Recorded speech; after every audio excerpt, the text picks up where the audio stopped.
Okay. Welcome, welcome, and glorious Friday to everybody. Let me just make sure everything is running properly on here. And I swear this thing is giving me some issues on the VSync, hide off-screen pointers, yep. Full screen, otherwise it will run in windowed mode, which is what I was trying to do, but apparently it doesn't want to do that. Oh well. Hey, Tenwin, welcome, welcome.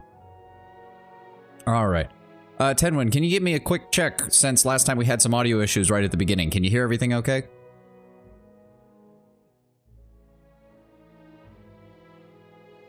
Sounds good. All right. Let's keep going.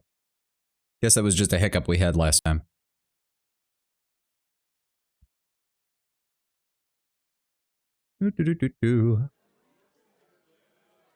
Right. We had just finished up in the Crucible Keep. We just talked to him. I think he said we needed to go talk to the Forge Master for one more side quest to get before we leave. All right, fast mode. Come on, guys. Oh, Eder wants to talk. Hold on. Strange place for a shrine to Abidan, Crucible Keep. Maybe it made more sense at some point before it gathered all that dust. And the only thing the Knights of the Crucible worship these days is the nobility, as far as I understand it. I wouldn't have gotten that much of a vibe from it, Adir, but I mean, I'll admit they do seem to be forgetting their roots somewhat. I believe there's some items in the cemetery. I'm not sure if this counts as spoilers or not. It's fine. You're just saying that there's loot there. That's good. I like loot. Also, it kind of makes sense. There's a lot of animancers there. It would kind of make sense that there would be some Cypher-related gear in the sanitarium. I knew some soldiers who got recruited by the Knights after the war was over. They told me about it. They get these young kids in there and they tell them about blacksmith and about the revolution, about tradition. They talk about the golem like he created the Crucible Knights in his own forge to go out and win Deerwood's independence. And then they join, and it turns out all any of those knights ever talk about is when are we going to get recognized as a real knighthood? When are we going to get titles and land? Their High Justice wants to be an earl, says it's Abaddon's will. He's got a castle and an army. And you wonder how long he'll wait before he starts a war over it, saying Abaddon told him so. That's the scary part. For all we know, maybe Abaddon is telling him that. God, I hope not. The last thing we need is a second Saints War already.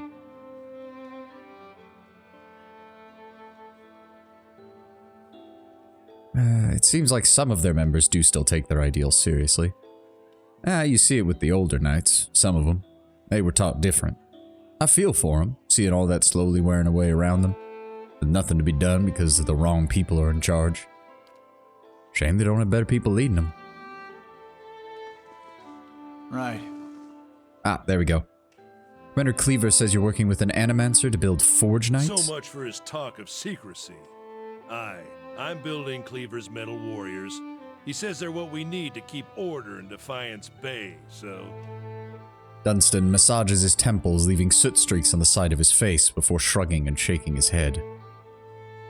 How exactly are you creating these Forge Knights? Because from what I know of this process of creating an automata, this is not good. Suits armor and souls. Cleaver's got me repairing and reinforcing unused armor for months now, just so that we can fill them with some poor sod's essence. He wipes his shining brow.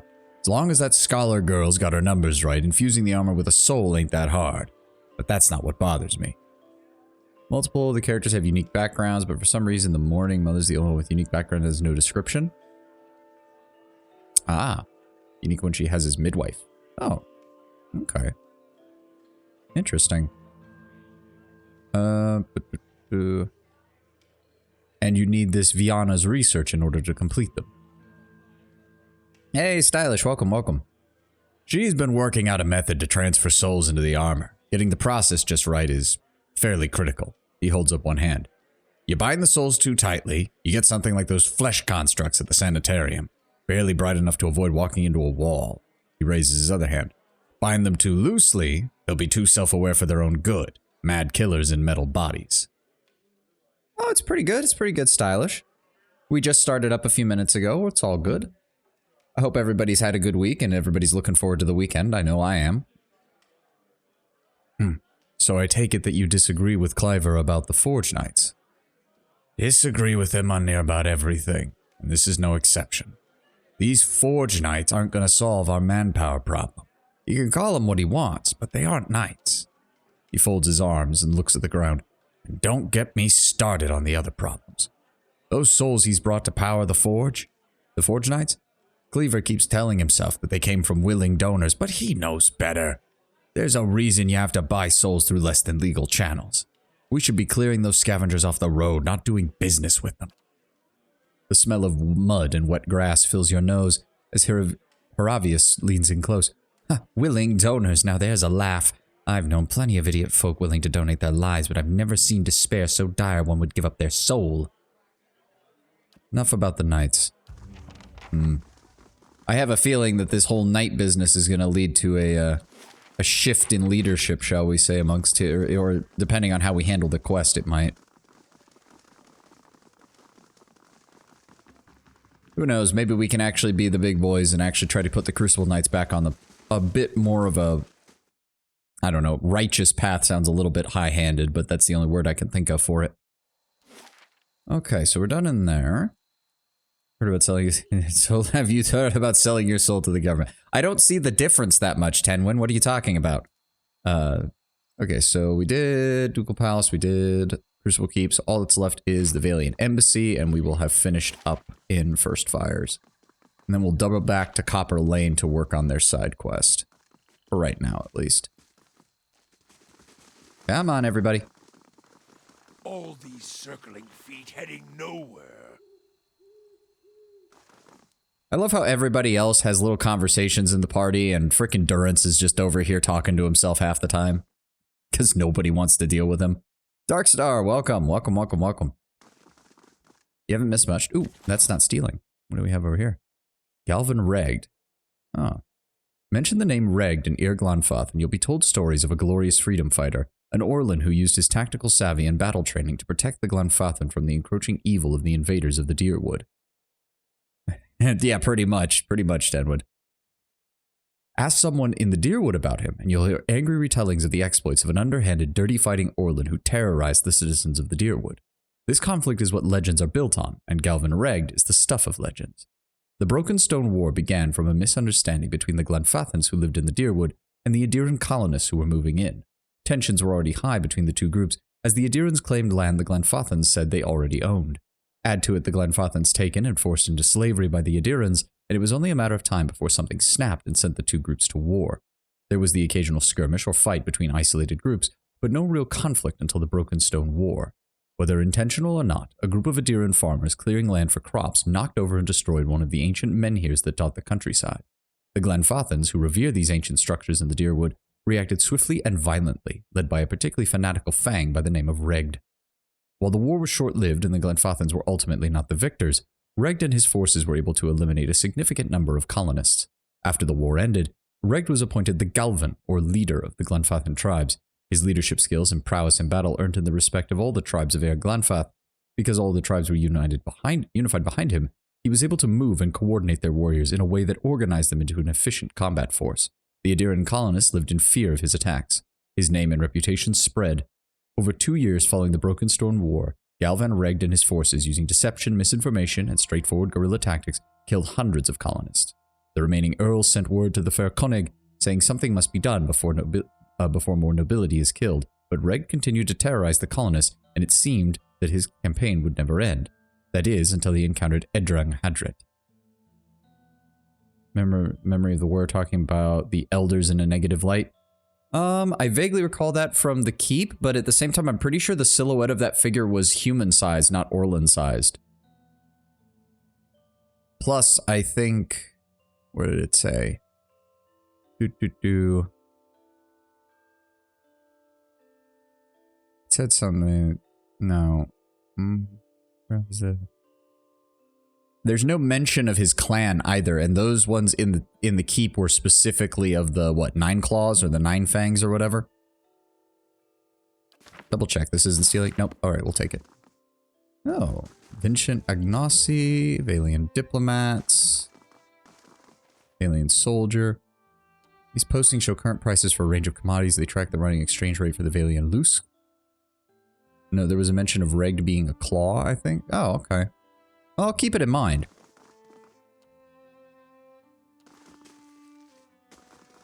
To be fair, the spirits we saw were also from the second conflict. What was it called? The War of the Burned Tree, not the Broken Stone War, because the Broken Stone War came before that. I have to double check on the timeline, but I'm pretty sure I'm correct on that. We've read the dozens, and this is stealing, so we can't take that money. Gods Hello. keep you. What can this humble servant of the Republics do for you? I wish to know more of the Valian Republics. They are rich in all ways. Wealth, style, culture. If you were to go to the Republics, you would not want to leave. Why would you? The people are beautiful and charming. I am here because the Songreta Ducala wishes it. But when my appointment is done, I will be on the first ship out, and I will sing from here to Salona. But I don't think there's any confirmation that the line of spirits in the keep was in a straight line. No, true. If there's nothing else, I must return to my duties. What exactly are those duties? I am the Valian ambassador. It is my job to ensure trade with the Deerwood remains strong and profitable. Oh, really? Okay. I was kind of hoping there'd be more, but I'll stay out of sight. nobody's stopping me from exploring, so... Hello? Selected correspondence of Giftbringer Eden. Each day the tides are in a... I think we've seen this one. When I lost my young daughter, my wife... Yeah, we've seen this one. Yep, we've seen this one. Go ahead and grab that. No trap. No trap this time. Okay, good. Lock Finished. that. Silver finnings and opals. Could always use some more cash. Nobody was around to see it. Besides, the Valians sound like they're a bit jackass, so I don't mind taking a little bit of money from them. Spread across the table are the blueprints of an in-progress trade deal between a merchant company from the Republics and a Derwooden Weirwool collective. Okay. Flag depicts the symbol of the Valian Republics, a ship sailing beneath 5 radiant stars. Yeah. So very much a Venetian, a Venice and Genoa kind of style. Italian city-states. I shall be quiet as a... Yeah, we've got plenty of lockpicks. Go ahead and pop that open. Hello. What are you? Obsidian lamp figurine. Value 2400 CP. Use 1 per rest. Summons 3 shades. This lamp seems to swallow light, showing no reflection upon its surface. It's cold to the touch, and when held to one's ear, a quiet susurrus can be heard. The lamp is sealed with a piece of cork, upon which a single rune is inscribed. Cool. That's another thing we can give to our frontliner. And use as a way to, yeah, 3 wood beetles, 3 shades. If I can ever remember to actually use the damn things, Ader's got a small army in his pocket. Sint, welcome. Oh, wow, we're already up to 6 people right now, according to the... Well, that's the OBS. It's a little delayed, so we might already be back down, but still. Good to see everybody coming in. Wonder if we'll get Kato and Ptolemy in here as well. We'll have the whole crew from the Rogue Trader streams. What was I doing? Right. Okay. There's a subgroup of fans that were really upset with the sequel because the game made some things a bit more clear. People were upset the sequel made it abundantly clear the Valian Republics are ocean humans, aka dark skin, and people got upset because according to them it's wrong because Valians are vaguely... Yeah, no, it's stupid. I mean, if you're... It depends. If they're going to... If the game designers came out and said, oh, they're based on Italy, but then we made them dark, I could see some people being annoyed. But even right here, aside from the guard, who I think is... I can't even really see, every single person in here is either at the very least a brown, if not straight up dark skin. Yeah, and it's a fantasy setting. Yeah. This is another case where it might be helpful to actually have a world map that is somewhat accurate, because if you're going to be putting stuff like that in places, you can at least show off that there are different things. Also, ocean humans is a bit weird of a way to put that. I'm assuming that's nomenclature from in the game, because that sounds a bit weird. What were we going to do? Oh, right, Copper Lane. That's where we're heading. No, of course not. I'll grant you that animancy has had its failures, Balreach among them. But does that warrant attacks on innocent practitioners? Superstitious kith have spilled their share of blood. That's no comparison. Animancers have the advantage of education, and with that comes authority and responsibility. I have to say, it's wonderful to have someone to debate with. You'd think they'd be more welcoming of it at the Law College. Or we could enjoy a glass of wine and a comfortable silence.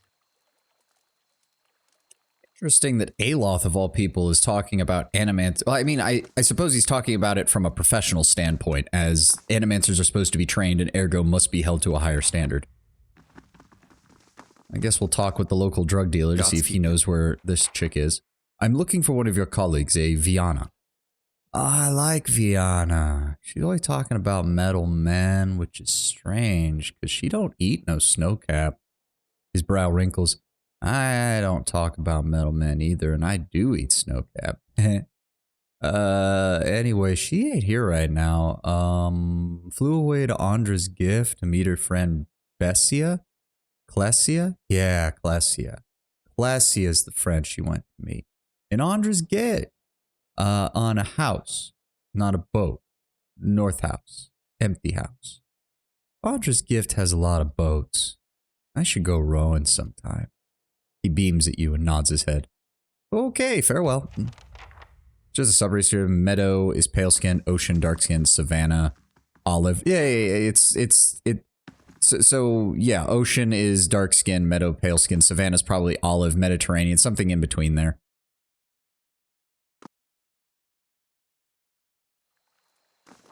Okay, I guess we're gonna check out Andra's gift next, so we can start working on that.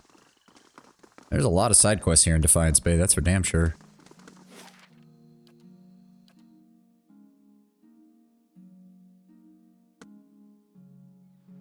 Oh. It's foggy. There's a fourth one that's heavily under development, only exists in the sequel as a single individual. Ah, okay. Do this here, refugees. Nobody cares if I take this. No, nothing here. The grimy windows have been papered over from inside. What's in here? Oh, attics. Great. These must be the guys we kicked out of the other dude's house. What are you doing in here? This is our place. Nothing from any of you? Oh boy, yeah, Let's see what lies this way. Hello, what have we got here? Hey, some golden dukes and some adra. Very nice. We don't need that. Doesn't tiny something squirm within the pot of rice? Oh god. That's not rice. That's maggots. You're eating. Blech. Yeah, didn't need to know that. Bye-bye. You guys have fun in there. If you can call that fun. So many goddamn backer characters. Holy shit.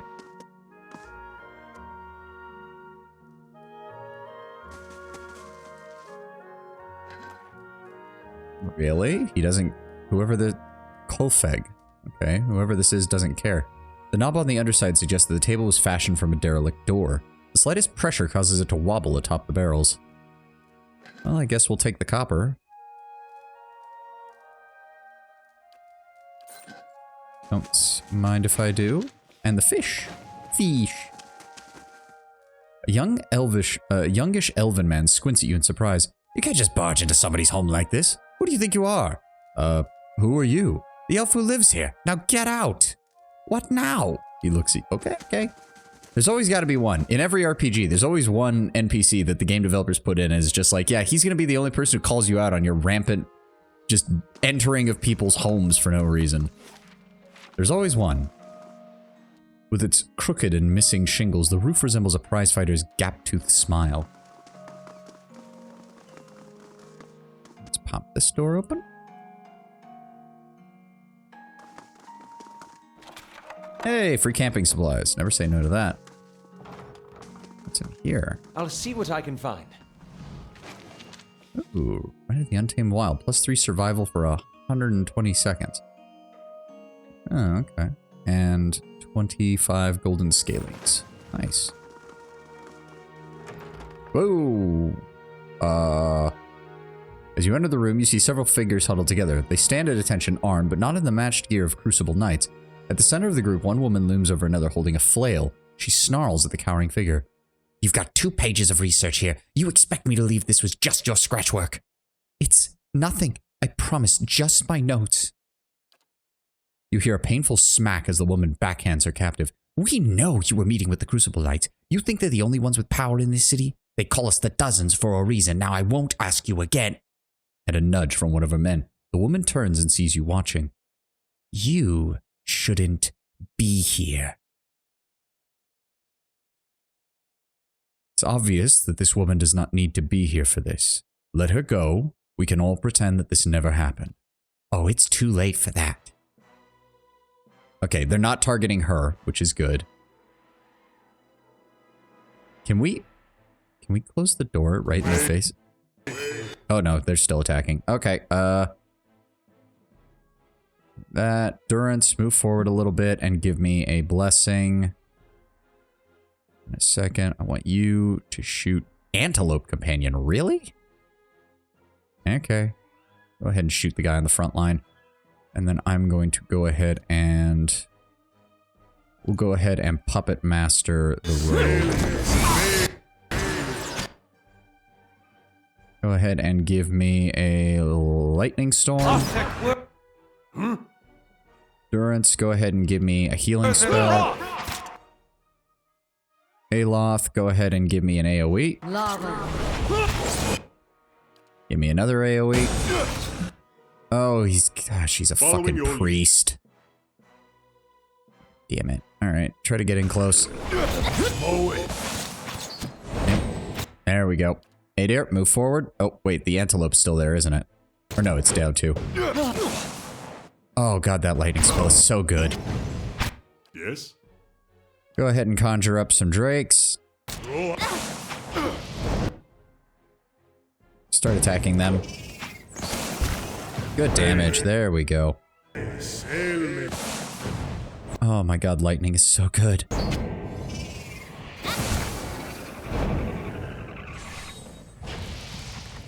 Viana's face is covered in bruises. Yeah, combat antelope, yes, Sint. Covered in bruises, her eyes are wide with shock and relief. I don't know who you are, but thank you. Rapid, hitching breaths punctuate her words. I was sure they were going to kill me. She wipes a tear from her cheek, wincing as her knuckle grazes a bruise. Now it's breakfast antelope. I've never tried antelope before. List of animal companions: antelope, bear, boar, lion, stag, and wolf. Wow, that's a surprisingly weird combination of creatures there, all things considered. What happened here? I thought I was coming here to meet a friend from the Republics, and I walked into a trap. The dozens must have been watching me for a while. I've been working on a special project for the Knights, and they weren't exactly subtle about contacting me. About this project. It deals with a rare branch of animancy. No offense, but I probably shouldn't get too specific without Commander Cleaver's permission. He commissioned it after all. She laughs nervously. And you can see the trouble a little indiscretion has already gotten me into. You're one of the Scriveners, right? I study animancy in Ozia, back in the Valian Republics. I came to Defiance Bay to research local advances, but instead of going to Brackenbury Sanitarium, I found a position as a Scrivener in the Temple of Whale. I had access to many of their rare manuscripts that most animancers never get a chance to see. Of course, I've had to keep my head down. I've been careful not to let the head librarian or my colleagues know what I'm working on. Come on, let's get you out of here. She gnaws on a split lip. Commander Cleaver of the Crucible Knights is waiting on my research. Not that you haven't already done enough for me, but maybe you could take it to him. I've kept it with me to prevent it from falling into the wrong hands, but, well, you can see how well that worked. Spirit shift types, bear, boar, cat, stag, wolf. Okay. She nods at Dowina's corpse. She took it from me when I arrived. She takes a deep breath. Anyhow, don't wait on me. I can make my own way out of here. Okay, well, let's see what these guys were carrying. Ooh. Heavy armor, unique, DR10. +1 movement speed, +10 deflection against ranged attacks. This robust brigandine has been repeatedly reinforced by the enduring adventurer who once owned it. Thickly padded, the armor was dubbed Arrowbreaker, or Arrowbreaker. It served the adventurer well until her fame and fortune made her grow complacent. She allowed an opponent to get too close. While Arrowbreaker protected her from projectiles, it didn't provide the same protection against a mace to the side of the head. Oh, good lord. Alright. Go ahead and gather up the... There we go. Gather up the money. Viana's research. On the first page is a note to someone named Dunstan. These pages contain Viana's research on Anguithan techniques for imbuing matter with essence. She appears to have developed a method based on her studies of animats. Limited Sagani, best companion. Yeah. Sagani's good. Sagani's good. And her fox companion is cute and useful. Find flail. That can go in there. We'll just drop all that off. Thank you. Yeah. Is there anything else in here? Hammer and chisel. I can't imagine that that would have been very nice to have experienced. The water in the pail is murky with blood. Okay. God, after having to fight those Skane cultists last session, that fight was just so much easier. So much easier. So nice. Refugee courtesan. No, I'm good. I'm good. Thank you, though. What the? Where? Sorry, what? What is it? Oh, it's another backer character, but that name threw me off there for a second. Yeah, that's true. Nope, nothing there. Okay, so we've cleared out this upper area. Oda's house, the abandoned house, Heritage Hill, Ramshackle House, the Alien Trade Company. Okay, okay. Who's this? Actually, didn't we find... Times and Tide. 2-story job. Tell somebody about the plot. They're probably interested in someone with the initials AB. Oh. We'll figure things out. Who are you? Okay, you're named, but you're not interacting with me. Hey, grappling hook. Always down for more of those. 2 backer characters. Okay. That would be stealing. That would be stealing. That would be stealing.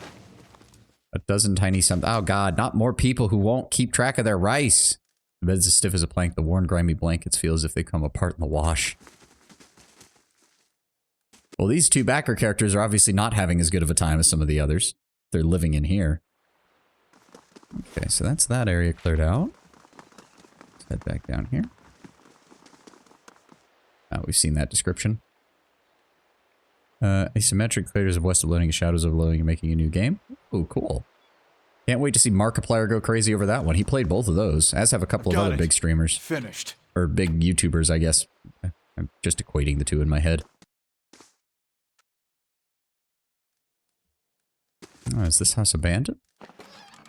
Chicken. Eesh. Someone stashed a few sooty playing cards under the bed. And 2 pearls. Nice. Never finished Shadows Overloading? Oh, that's weird. I thought he did, but at least not in video form. That's true. People forget that sometimes YouTube content creators won't finish a game because it's not doing well or they just aren't feeling the vibe, but they might finish it on their own time. Friend. What is it about Isilmir? I'm right here, you know.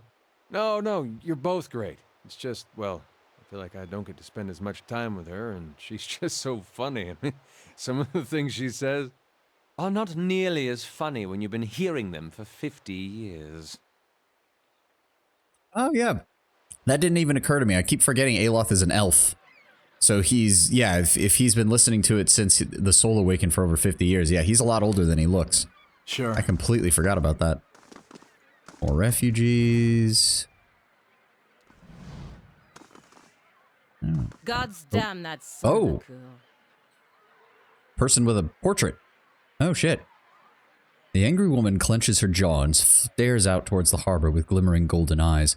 Eventually sensing your presence, she turns her feathered head towards you. Want to run it down on its luck, Valiant Trading Company? If you have more than half a brain, you could really do something with it. She clenches her jaw and continues quietly. As long as you're willing to clean up a few bloodstains.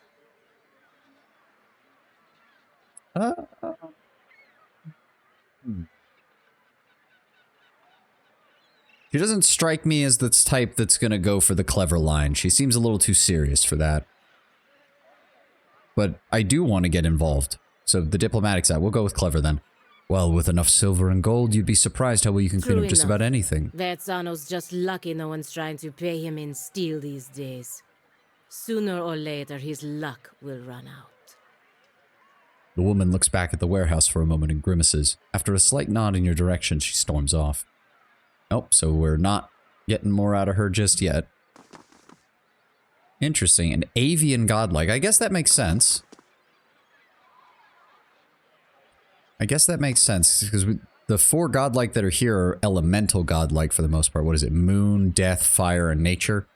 So I guess an avian would belong to...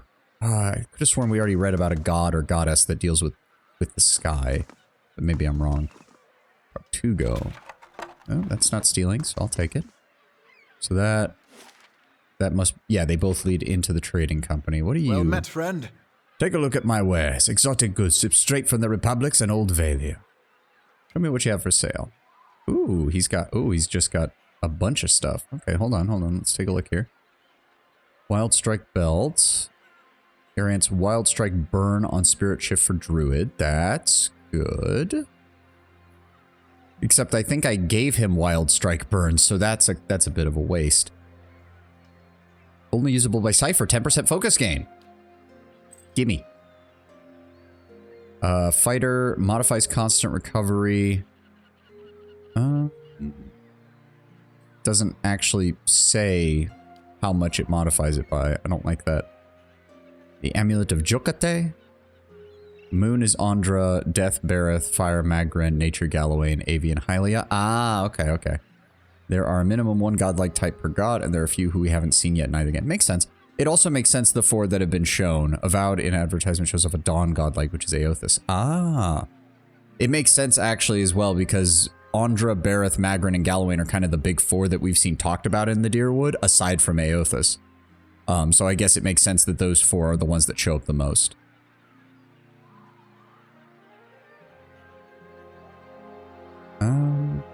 Do I need something with +2 resolve? +2 resolve is mainly a tanking capability. It's also more expensive. This is fairly cheap, but that's more expensive. What else has he got? -33% knockdown duration and +2 dexterity. That's pretty good. Grants second chance upon unconsciousness, as well as 1 constitution, 1 might, and 1 resolve. Okay, that's good. And Rotfinger gloves. Grants the touch of rot and the spreading plague. Okay, the rest, he's got some scrolls, he's got some food, he's got some potions. He's got some various... He has pets. Give me the pets. I want all the pets. Give me. Yes. No, do not sell. Okay. Oh, that's... Oh, shit. Oh, fuck. I thought that was a... For some reason, my brain thought this was a belt item, and I didn't even realize that it was a neck. So we're missing godlikes of Whale, Rimmergand, Abaddon, Skane, and Wotica. To be fair, from the sound of it, Wotica doesn't have the strength to create many godlike. Abaddon doesn't care. Rimmergand's godlike would probably be just walking things of destruction or entropy, and Skane's would probably just go crazy. So really, and Whales I can't imagine has very good mental health given the way their god acts. Ah, damn it, now I have to decide. Do I keep... the 2 intellect is actually pretty good for what we're at. 60% additional area of effect, 50% duration. Shit. It's here for Skane. Make the Chaos Cult. It wouldn't even be a traditional Chaos Cult. It'd be more like Cult of Malal, because the second they actually gained any power, they would immediately turn on themselves. Oh, why do we even have that there? Oh, put those in there. Athletic of Dexterity. Intellect +1. I guess we could just give that to him. Here, you can look more stupid, Durance. Yeah, no, we didn't get that far, Sint. I didn't know there was a pit. We stopped because I kept having to feel like I was running my head against a brick wall in that fight. No, it's okay. It's okay. I understand. Trust me, it's, it happens. Stealthy of Perception. Actually, let me go ahead and... Durance, let me take the stupid helmet from you. There we go. Aelith has Intellect +2 and Immunity to Confusion. Right now, the +2 Intellect, getting me up to 20 Intellect is really nice because of the area of effect and duration bonuses. We'll just hold on to this for right now. It's still useful. We'll keep it in the stash for right now. I should have checked that before I did that. Also, we now have 7 pets. Yay. Right. What was I gonna do? Fisherman. Oh, we can read this first. Ropes dangling from the crane sway in the ocean breeze. Okay. Let's head inside, see what's in here.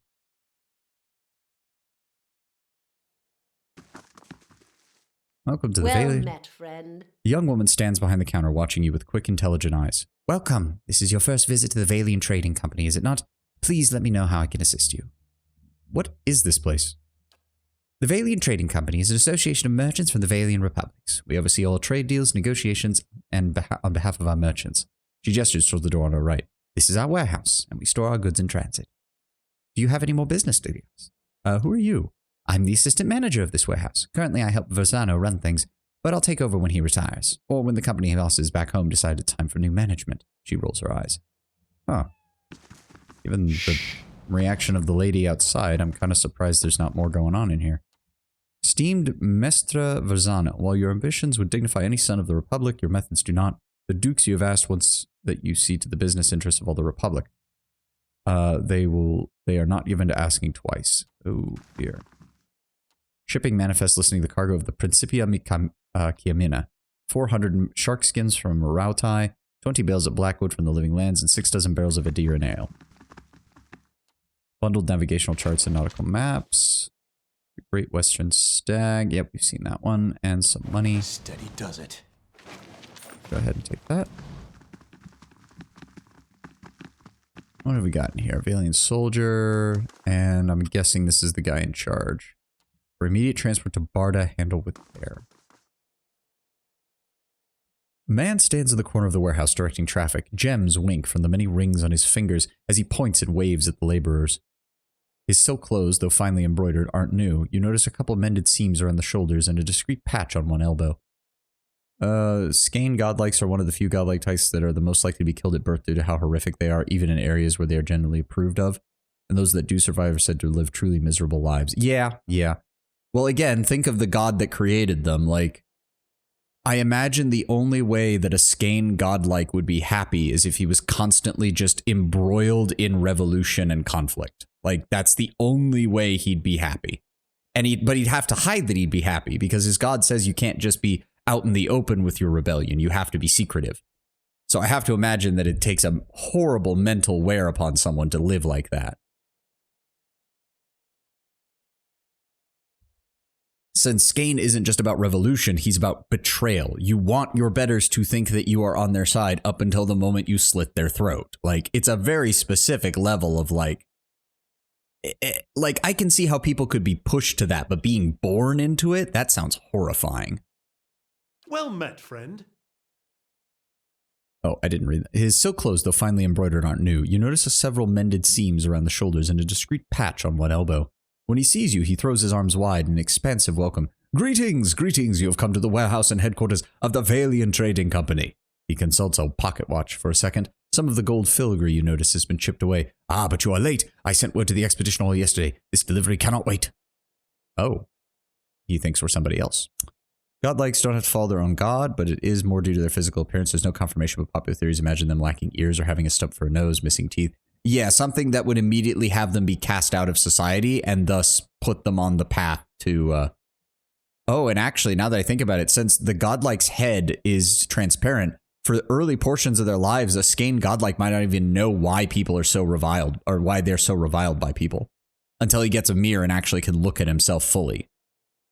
Like, ugh, yeah, that would be fucking horrible.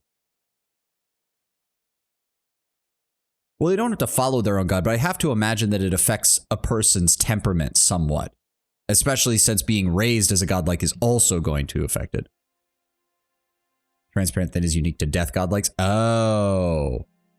Oh. I misunderstood them. Yeah, it sucks to be them. Shit.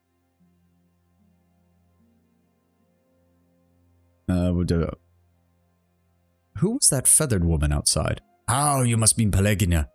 Pelagina? Pelagina, yeah. She's a paladin in the employ of the Valiant Embassy. Good soldier, but not so good at taking orders. Too hot a temper, I'm afraid. He chuckles. She seemed very angry when I passed her on the street just now. He laughs again. That's no surprise. She's a hothead. Woman in a brotherhood of paladins, touched by the gods in such an unusual way. Something else I can help you with. What do you do here? I am a merchant from Ankenze. Ankenze? Ankenze. Ankenze? Italian hand motion. Pelagina. Yeah. I got to use my hands. The fairest of the Valian republics. Here in Defiance Bay, I run this trading company. He gestures at the stack crate. We ship cargo to and from the republics. We are part of the grandest mercantile organization of the world. Anything you can imagine, we can ship it. For a fee, he grins. Yeah, I think it's more that him and her don't get along is why he's calling her a hothead, but yeah. I want to know more about your trading company. We are a confederation of merchants and traders from the Republic. He looks proudly around his warehouse. We sell all manner of goods and equipment, and for years we have enjoyed fruitful contracts with many of the shops, inns, and armorers in Defiance Bay. His smile flickers. Is there something wrong? Nothing, nothing, he waves his hand. Only that competition has grown especially fierce in recent months. Ah, but that is to be expected given the legacy, as the locals call it. What's the delivery? He tugs at his beard. I guess I must assume then that you are not from the company I contracted at the expedition hall. He waves a hand. Ah, but you are here and they are not. It is a bag of bitter squash seeds, which are prized for their medicinal properties. Few merchants in Defiance Bay deal in them, and those who do know their value. Seems simple enough. Why ask me? A frown distorts his meticulous goatee. My own couriers have been robbed and beaten these past weeks. It would seem that some of my competitors resent my success. In any case, you are not a known associate, so you should be left alone. And if not, he shrugs, you look like you can handle yourself. As for your integrity, I suppose I'll just have to trust you, as you will have to trust my assurances that you won't need to find a buyer outside of my contact. Sure, I'll do it. Excellent. Now, please, deliver this package to a man named Gareth at the Goose and Fox in Copper Lane. He will know what to do with it. He slips a bag of pebbly seeds into your hand. Return to me when you are done, and I shall see to your payment. Leave it off for now, Tenwin. I want to see it myself.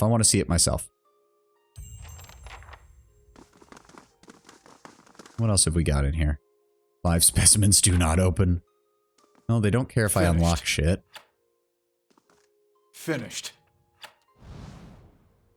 Okay, nobody's looking at me. Grab it.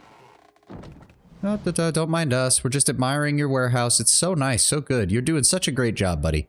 Yep, you unlock that box. Doing great. Awesome. I'll take that. Thank you. Alright, what else have we got? He's going down there. Nothing over there. Oh, that's another box. Finished.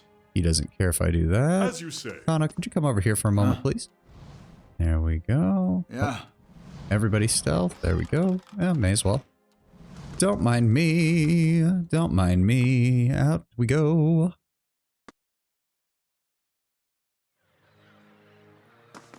Next time we get the chance, I'm buying you a pint. That means a lot to Dare. Oh, do you want one too? Sorry, I meant for Isselmere. I'll get you one too.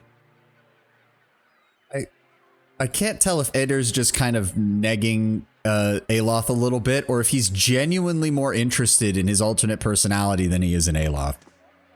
Did you buy animals from the vendor? Yes, I did. We now have 6. We have a pig, we have 2 dogs, we have another cat, we have another dog, and we have a tiny spider. My inventory is going to be full of pets by the end of this. I hope you're all aware. This is not stopping. We'll check out the rest of... Oh, hold on. We need to do this section and this section. So we will do over here first. Right. Oh, that just leads down to... Oh, what's that? Triple sponge. Okay. Oh, you can walk out here. Oh. Oh, what? Wait. Okay, I wasn't expecting to get into a fight out here. What the hell? Eder, get to the front, please. How bad? Aloth, give me an AoE real fast. Give me a Puppet Master on him. Oh, they're immune. Oh, that's not good. Eder, give me that. Durance. Give me a Blessing real fast. Is this everybody? Area of effect 3.72 meters. Yes, right there. Yes. Kana, move forward. You move forward. Ow. Okay, we're all getting hit. Okay, hold on. Lightning storm. Aloth, go ahead and give me another AoE. Yeah. Aloth, how did you end up at the front? Oh, okay, okay, hold on. Rain Blight, Rain Blight. We can... Come on, attack. Go ahead and use the basic control spell. Grab hold of him. Come on. There we go. We're doing okay on damage. We're doing okay on damage. Go ahead and give me magic missiles.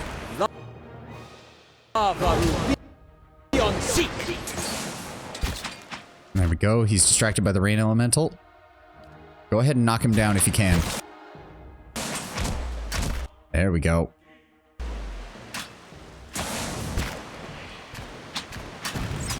Why does that say immune? What disease to... I don't see anything. Okay, hold on. Switch to the other attack damage. That's it. There we go.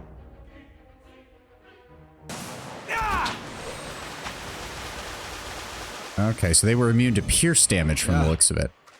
Interesting. Oh, this map changes with high and low tide. Oh, and I see it too. You can see the coloration. You can see the coloration in the water. Okay, okay. What the hell were these guys, though? Is what I want to know. Oh, they're golems. They're animats. Yeah. Its Adra armor has cracked and shattered in front of you. You can barely see. Oh, okay. Blights occur when soul essence essentially collects into an area and creates a being made out of them. It's magic. Oh, okay. An Engwithin shield. Oh. Love how the Engwithin shield is only worth 5 copper. Engwithin daggers. Interesting. And they also had primal water and binding copper. Okay, okay. Muscles cling to the bricks and planks. Their shells sharp enough to cut flesh. Engwithin scepter shaft. Ooh, that sounds important. That sounds important. That sounds like it could be used to make something really special. Alright. So I guess we'll check the water first, since we may as well check this place while it's at low tide. Engwithin scepter base. Really? Are we just gonna... We're just gonna find this... Oh, shit. Here we go again. Okay, Hi? Aloth. Okay. Oh god, they're all gonna hit me with lightning, aren't they? Ow. Alright, move. Kana, move out of the way. Hey dear, please. Move forward. Thank you. Kana, stop moving. This thing Go isn't ahead and doing the shoot. job. Go ahead and grab one of these blights. We're gonna use another lightning spell because it's just too goddamn good. Get in here. Go ahead and give me consecrated ground. Aloth, go ahead and give me a fireball. Should be able to hit all of them from there. There we go. Good damage. Need something? All right, now go ahead and transform and run in. There we go. There we go. Yep, we've got control of that. There we go. There we go. Keeping everybody up. Doing the job. Alright. Everybody go after that one. Oh, right. It's got different damage types. Shit. There we go. Okay, now this... Was that all of them? Okay, sweet. All exactly the same there, too. Alright. Yeah, Primal One. Did we get Rain Blights we got experience for? We didn't get any for the Animats. That's kind of annoying. It'd probably not be worth much to the average vendor, partially due to age and being kind of iffy to use and due to the fact that Gwithin runes are still the... Oh, you're right, you're right. Scepter Spike. Oh my god, are we just going to find everything for this item? That'd be great. Particles encrust the hull of this beached boat. Something, the jagged Audra fingers most likely, has clawed deep rifts into the wood. Whoever tried to sail through them must have been desperate or inexperienced. Keeping quiet. Yeah, I just know. Yeah, this whole port is ringed, or not even a port. I guess Audra's Gift isn't a port. It's just a flooded section of the city. Is completely surrounded by Audrid formations. Interesting. Okay, so this brings me over here. Oh, cool. Yeah, you can just walk all... Oh, there's a glowing thing over there. What's going on? Mud squelches underfoot. Crabs scuttle out of debris. What is this? What is... Oh, there we go. Oh. A young boy's corpse lies at your feet. Half covered in dirt and seaweed, his hands have stiffened around a dagger. The soul still lingers nearby, something confused and lost in the seaside fog. Reach towards the soul. As you reach for the soul, it lashes out. Glowing mist strikes at the air around you. The soul cannot touch you, but you feel it burn with a feeble and uncontrolled rage. It's okay. I'm here to help. The soul flickers, then ripples towards you. Timidly at first, as it swirls around you, you experience wonder, fear, and the joy of running between ships at noon. With a jolt, it pulls you into the streets around the salty mast. Women with painted faces weave between men stumbling in and out of the lamplight. Father's gone in for a drink, like always. He said he'd only be a few minutes, but it's been hours. The man guarding the door only laughed when you tried to explain this.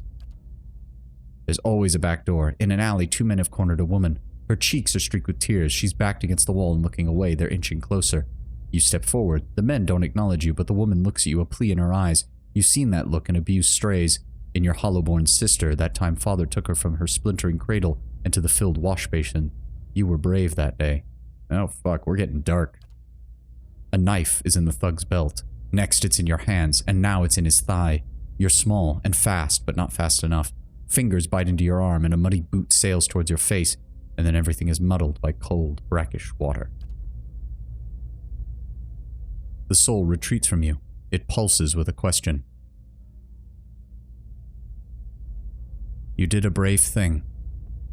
The gods will look kindly on you in the next life. Darren's soul absorbs this thought and ebbs in the ocean mists around the dock. Hey, Savani, you feeling okay? Did you catch alcoholism from the Dear Woodens? His smile turns nervous as he looks you over, examining you for signs of injury. You were off on your own little dream for a moment. What's going on with you? A young boy's corpse lies at your feet. Yep, we've already seen it. Take the dagger. The boy's small hands are rigid in death, but you pry the dagger free. It looks too large and too expensive to belong to him. The letter B is carved into the pommel. Well, I know who we need. Well, we need to find whoever did that, and it's not going to end well for them. That's all I'm going to say. Dude killed a kid and was a potential rapist. I think we know exactly what we're going to do to that jackass. Hello. Hey, money. And we can't go any further here. Quiet. Yeah, that was Dark Kato. That was. Welcome to this world. I mean, they're not the writers are not shying away from the fact that this is a full-blown world, which means there's going to be horrible people in it who do horrible things. I don't think I can get anywhere around here. Let me open up the stash real fast. So we found the base, the spike, and the shaft. This looks like the top portion of a scepter. Short spiraled spike at one end for attaching the finial. This is the base of the scepter, broken cleanly from the section above it. And the broken shaft looks like part of a scepter inscribed. So we're probably missing, I think, one more. Except I don't know if that last part is here or not, is the question. I could always look it up later. For now, I'm just going to continue blind. Okay, we needed to check out the rest of the docks first. Sailor, just some Keeping other an eye things out here. A Nothing. dozen Adiran ships were shattered against these levees during the War of Defiance. Best to heed the astrologers, I find, where tides are concerned. Place gets my blood beating in all the right places. Is this something you need to tell us there, Durance? Oh yes, I remember 10 when we passed by a group of thugs on our way over to this area. I'm well aware of which one we need to go look at. I'm just finishing up our exploration of the docks here real fast. Oh, hello. This young lanky sailor is wringing his cap anxiously, sweat beading on his furrowed brow. His eyes widen as you approach, and he takes a few steps forward. Hail and well met. If you've got a moment, you're not from around here, right? You don't look like you're from the docks. He looks around nervously. I need some help. What's the problem? Oh, thank you. The reputation precedes you, saying you are a kind-hearted sort. He runs a hand through his hair nervously. It's the captain, or not the captain himself, but his chest, his sea chest. He keeps all his valuables in there, tucked away safe. I was unloading it with the rest of the things, and what with us staying in the port a couple of days and... He coughs. I got distracted. Marceno nods towards the building nearby. I wasn't gone long, just an hour at the Salty Mass. And when I got back, the chest was gone. He sets a pleading look at you. It really hasn't been that long. Whoever took it can't be far, but the shift's changed and I'm on watch. I can't sneak off to look for it, and the captain will kill me if he hears about it. I'll be strung up from the yardum. Please, if you can get it back, I swear by the flame I'll make it worth your while. You can have my pay. I won't be spending it if Captain Fortanero finds out anyways. Do you have any idea where the thieves might have taken the chest? The chest is really heavy. Nobody I've asked has seen it getting carried around either. I figured they must have snuck off somewhere nearby, just out of sight. I can't imagine they've gone far. There's a pretty good lock on it too, so hopefully they haven't gotten it open. Unless they took an axe to it, I suppose. Oh, gods. He takes a breath. If they've got it open, I'm really done for. Surprised that you know that I'm not from around here. It's a gut feeling. The sailor grins weakly. Really could use the help, though. You're a sailor here? Aye, sir. Signed on about half a year back. Pays decent, the sight of the sun coming up over the sea. Wouldn't give that up for anything. I just wish I asked around about the captain first. Alright. We'll see what we can do. Go ahead and use one of our lockpicks on that. What have we got in here? A pearl and an opal. Okay. And next is the lighthouse.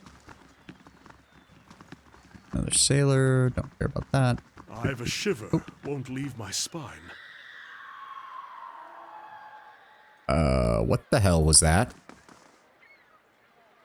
Okay, we obviously can't go in here. And what the hell was that screaming sound? Okay, the lighthouse is haunted and or possessed and or inhabiting something horrible. Okay, back up this way.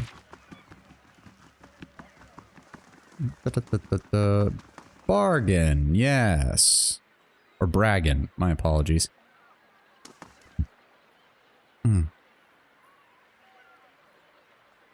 You murdered a boy here 2 years ago. The hell are you talking about? Even if I did kill some runt, you got nothing to prove it. This belonged to you?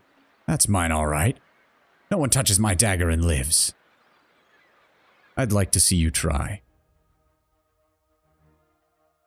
Need something? Oh, that's how Aloth has been ending up in the front. I've actually got him closer to the front. That's not good. That's fine. It looks like a spellcaster. Go ahead and... You know what? Just go ahead and grab Bragan. Let's force him to turn on his buddies. Yes? Aloth, go ahead and slam him. Go ahead and...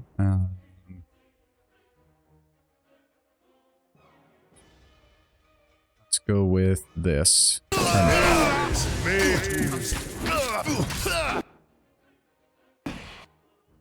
ahead and attack. Ow. Asshole.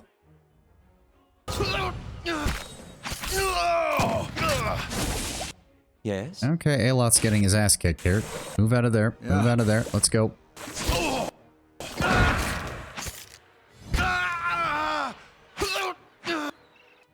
Alright, reform because Bragan's about to break his mind control in a second here.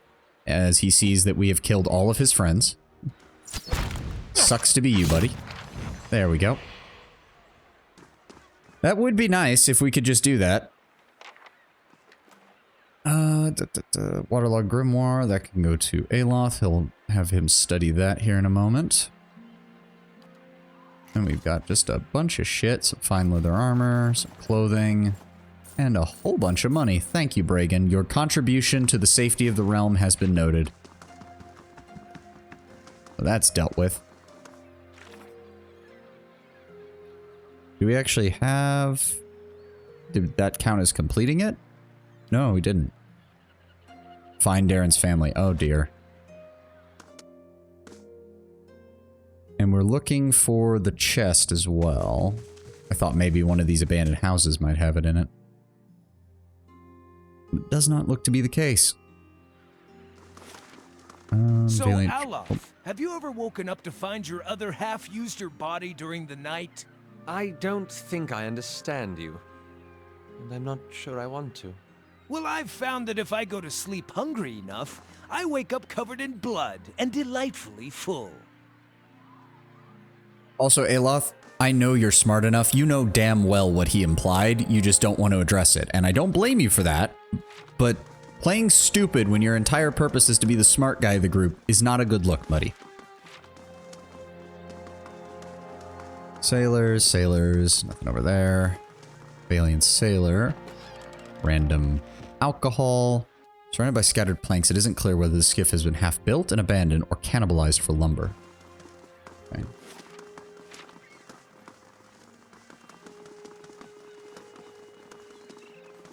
Let's see. Oda's house. We haven't been there yet. What else is around here? Refugees. Sure, but does he mean killing or sexual stuff? I mean, Haravius, I think, I definitely think Haravius was implying sexual stuff, but because Aloth played dumb, he jumped straight to the, yeah, well, when I wake up sometimes I'm just covered in blood and I've eaten some poor bastard.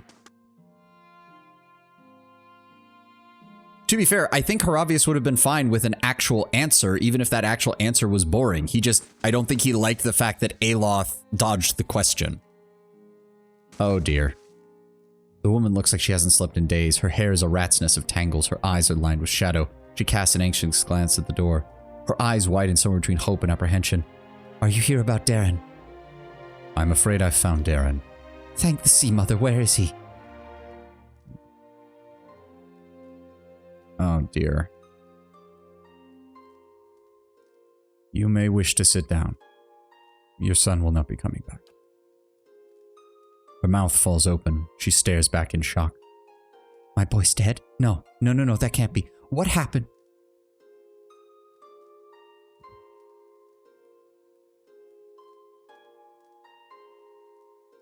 I don't like... Most of these options are not very good. And the passionate one... I mean, I get the passionate one is trying to talk up Darren, but that's not what a grieving mother needs to hear right now. Darren was trying to defend one of the women of the docks from a couple of thugs. He stole one of their knives and attacked them. He was brave. I suppose, at the very least, you can be proud. She sobs and quickly brings a hand to her mouth. Her eyes are bright with tears. How could this make it any better? I would never have let my boy die for one of those women, and yet... She chokes into her sleeve. I can only pray the gods will be kinder to him in the next life. Maybe there's hope for one of my children. After several seconds, she closes her eyes and swallows. I suppose it is better to know the truth than to keep wondering. Thank you, at least, for bringing me answers. Here, take these. I have several keepsakes for Darren one day, but he won't need them. And I doubt I'll have another child to pass them on to. Damn. Minor ring of protection added to inventory. Fine dagger added to inventory.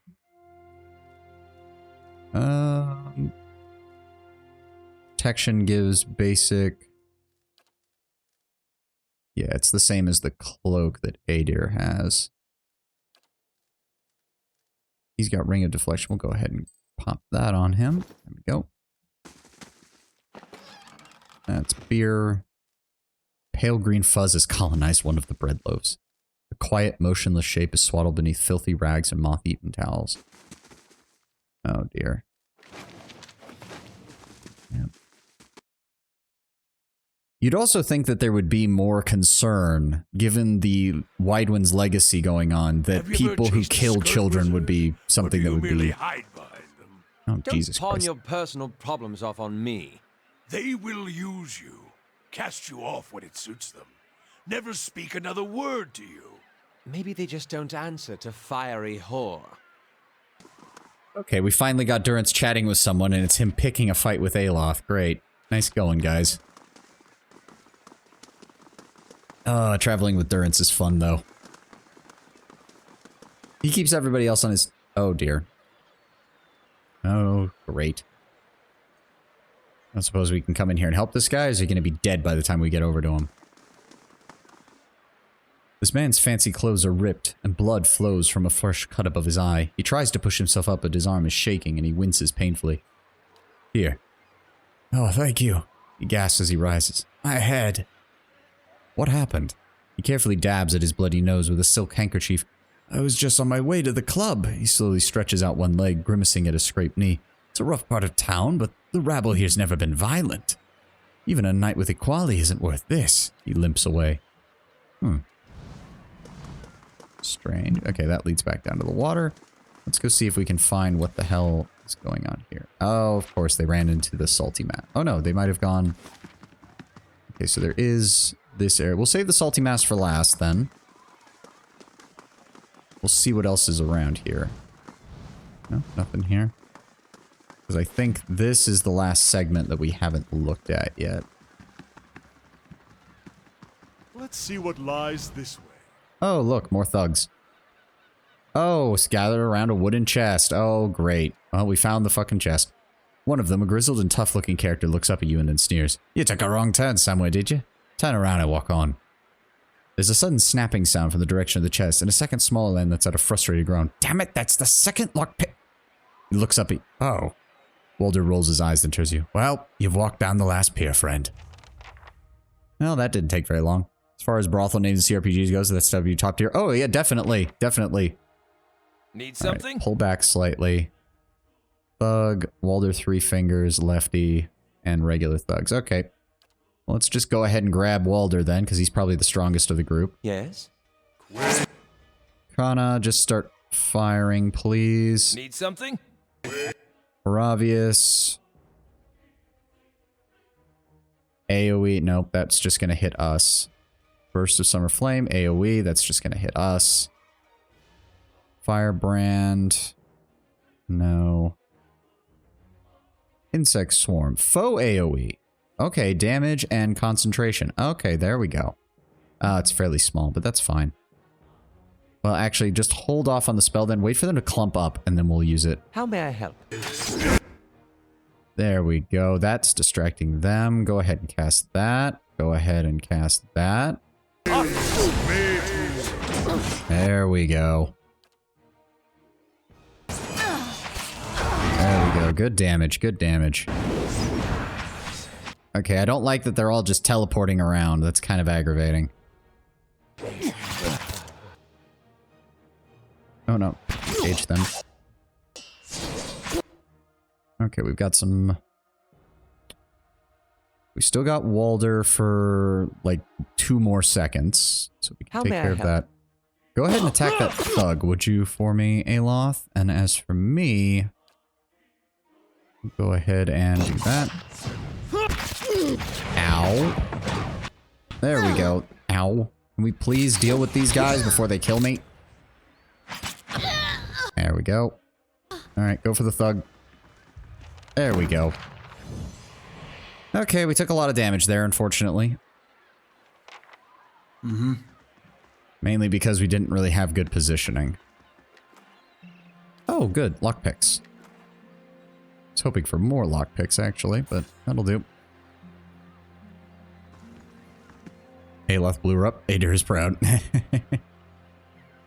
Interesting. Fortanero. Beneath it in gilded letters. Held shut by a heavy black boss. Nah, we'll be nice. We'll be nice. We're being nice to people right now. We'll take it back to them. Let's also see what's at the end of this pier. Hopefully not another combat encounter. Okay, garnet, copper sky, opal. Alright, alright.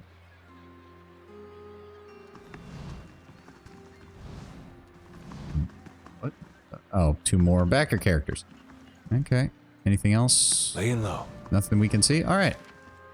Let's go ahead and head over to the Salty Mass then.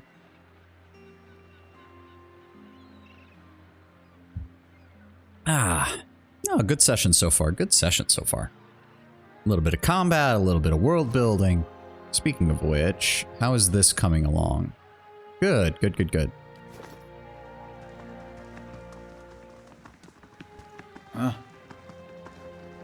Let's pop you open. Come on. You're named, huh? I dare you to ask them how much it would cost for 2 ladies at once and willing to copulate with a giant cat. If the answer is less than 1,000 pand, I'm in. Okay, Horavius. 1, calm the fuck down. 2, I did not need to know that. 3, you are a grown-ass man, Orlin, and you can ask them yourself. Nothing like this in Gilded Vale. Just Wallaruna the milkmaid. She knew what she was doing. Overfried cod, watered ale, and prostitution. A bastion of Deerwooden culture. I hope you aren't expecting to find the leaden key in here. Now to find a home for my other staff. Dorrance. Again. Did not need to know. Brothel patron. You may have made a mistake. Okay. Big Derms. Who the fuck is it? The Orland man seems to walk with a slight limp. He doesn't say anything, but he stops and regards you with interest. What's wrong with the leg? He just laughs and shakes his head. Oh, I don't want to know. Hello? Who is this? A golden hoop dangles from one ear, and his fine fitted clothes whisper as he glides over to you. You have me at a loss. How could I afford time with such a magnificent creature? What are you talking about? Talking about your magnificent eyes and perfect lip. That doesn't make any sense. I am a death godlike, good sir. I have a giant horned thing on my head, and I know for a fact you can barely see the front of my face. Holding a perfectly symmetrical... What can Oracle do for me? You tell me. Some things must be experienced to be believed. Nope, no thanks. Brothel guard. What's in here? Good stuff. My Aya, brothel patron, lines tulips, Wade, Captain Pep. Okay, I'll give points that they put the backer character named Captain Pepperjack in the brothel. Brothel patrons. Okay. Brothel patrons. I don't even know how to pronounce Jeffa, I guess. Gods keep you. Older dragon. Huh.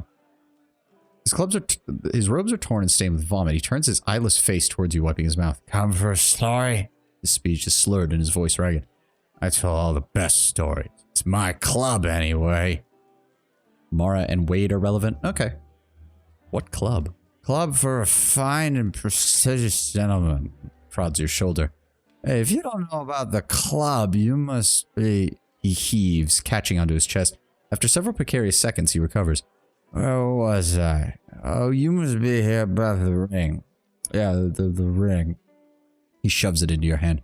Have to get that in the lounge. He hiccups.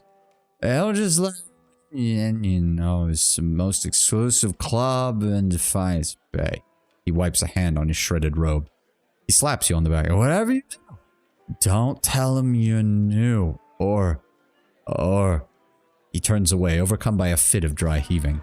What the fuck? Club of Refined and Prestigious Gentlemen membership ring added to inventory. This ring signifies membership in the Club of Refined and Prestigious Gentlemen. Beneath its sigil, a motto is inscribed in Eld Adiran. Freod ond et medu. Freod ond eth medu. Oh. I feel like if I knew more, like, basic Welsh, I'd have a somewhat understanding of what that is. There's a rather graphic declaration of affection for someone named Cyril. Okay, so we got... I'm assuming that's... Ah, yes. Black painted lips tapping the wood. What'll it be? What can you tell me about this place? She arches an eyebrow. Every foreign sailor and visiting villager knows about the Salty Mass. It's the most famous brothel in Defiance Bay. She points to an Almao. Every time that word comes up and I keep forgetting how I pronounce it. Almao. Too many vowels. There's too many vowels. I hate this word. I swear, sometimes I manage to pronounce it and other times I can't. Almao. Almao. Ah, damn it. Almao woman. You want to know more? Ask my... I'd like to order something. You have... Oh, we'll stock up on camping supplies. That sounds like a good idea. And we'll go ahead and... She is a barkeep, so I don't mind selling a bunch of shit to her to keep my inventory cleared up. Let's go ahead and clear out the non... Oh, I needed to check the grimoires, didn't I? Go ahead and drop those off. Don't need the pistol. Drop off the wand. Drop off the regular armor.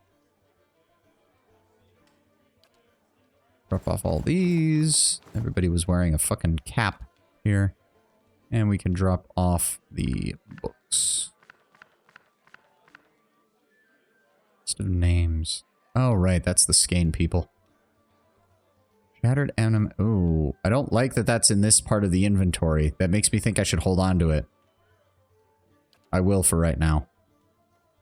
Oh, wow. When the hell did we pick up an emerald? Alright, well, we'll take the money. Now, who's this? Wade's eyes are red-rimmed and unfocused. He stares into a filthy mug as if searching for something. He shivers and takes another drink. Why don't you take one of them stools over there? He swats at the air in your general direction. Nowhere else for me to go. Not with the wife and estate and my boy. Oh dear. Well, I hope you're all ready for really dark storytelling round 2. His face freezes with a stricken expression. He turns back to the bar, muttering into his drink. Oh. Okay, well, the implication was dark. Hello. The...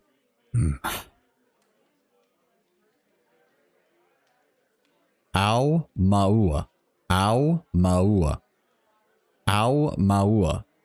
The Au Maua woman. There we go. Watches you suspiciously. One hand is tensed at her side, but as you approach, she relaxes and gives you a friendly, if weary, smile. I don't see many outfitted like you who aren't looking for trouble. You aren't looking for trouble here, I hope. Shut up, Sint. Shut up, I'm not reading that.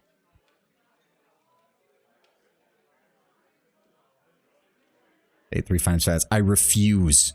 I don't yet have monetization on this channel, so you can't even pay me to bribe me to say it, Sint. I refuse. Absolutely not. I have made enough fool of myself trying to pronounce some of these names. Absolutely not. What kind of trouble were you having to have such a reaction? The frown ripples across her blue facial marking. Really? Blue? I thought she was one of the ones like Kana, where it's the more brownish kind of skin tone. Or tannish kind of skin tone. The kind that's bad for business. Local rowdies have been harassing my boys and girls, and our customers. They started showing up after this rash of Hollowborn, and they've been driving my regulars away. How much you want to bet it's the dozens? She looks you up and down, scratching her chin. There aren't too many who care about what happens in places like the Gift. But word is you've been an exception. The knights are too busy sniffing around Duke Ayer's bottom to bother with us commoners, and I'd just as soon not deal with their bureaucracy anyways. Just tell me how I can help. These thugs roam in groups, which suggests to me that they aren't random innocent incidents. You put a stop to these attacks. I find a real nice way to thank you. Got me? I mean, if she means to bake us something, my vote's for cookies. See, Ader's got the right idea. In a den of degeneracy, be the man who asks for cookies. Ader, if we can just get you to stop unintentionally insulting everybody who's in Orlan, we might actually make something of you one day. I do have some questions. Shoot. What can you tell me about these attacks? She waves a hand at the door. You only have to step outside to see it. Those thugs out there just waiting to cause trouble for anyone coming or going. Maybe they'll let you have a pass given your equipment.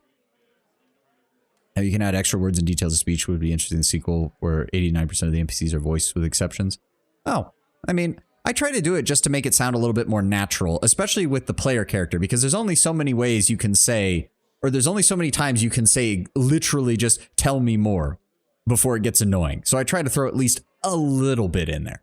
And admittedly, it is what's intimidating to me about potentially playing Baldur's Gate 3, because pretty much I'm pretty sure everything is voiced in there. So I'm not going to really be able to add much to it except for basically my thoughts / my character's thoughts when we get to that. I do still want to play it. But it is one of the aspects of it that makes it a little more intimidating compared to something like this, where I'm filling a lot of the runtime of the stream with me just talking and reading off what's on the screen. Just adding my own little flares. I did that too in the Rogue Trader one. I liked adding a few I liked adding a little bit of dogmatism to my iconoclasm speech, because I feel that would make sense for an Imperial character. You lose your biggest strength? Yeah, we'll see. As I said, that's why I'm holding off on Baldur's Gate 3, and also just in case. They keep saying they're not going to do a DLC, but part of me is really wondering if that's true, if we're going to suddenly get a drop in another year or so of some big content patch or something for them. And the last thing I want is another case like Rogue Trader, where right as I finish the Let's Play, they drop some massive thing that changes a bunch of stuff.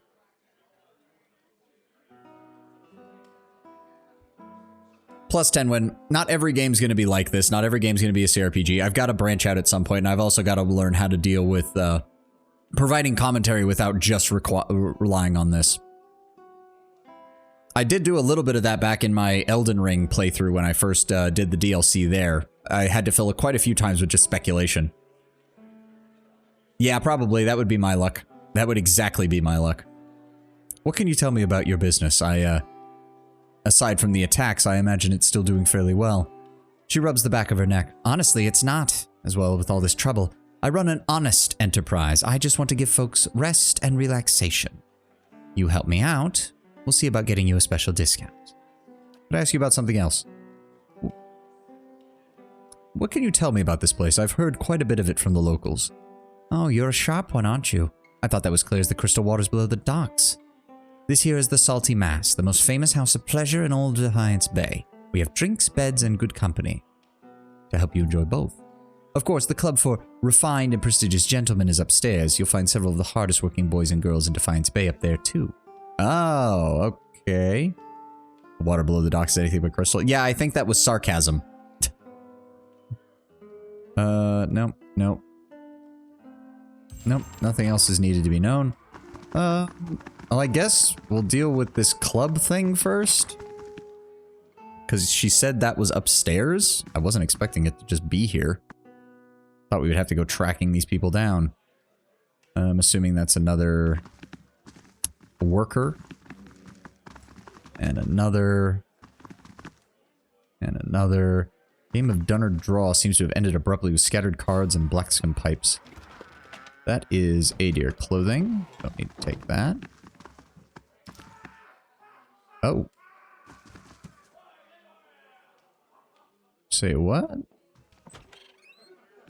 What the hell's going on in here? Your first time at the club?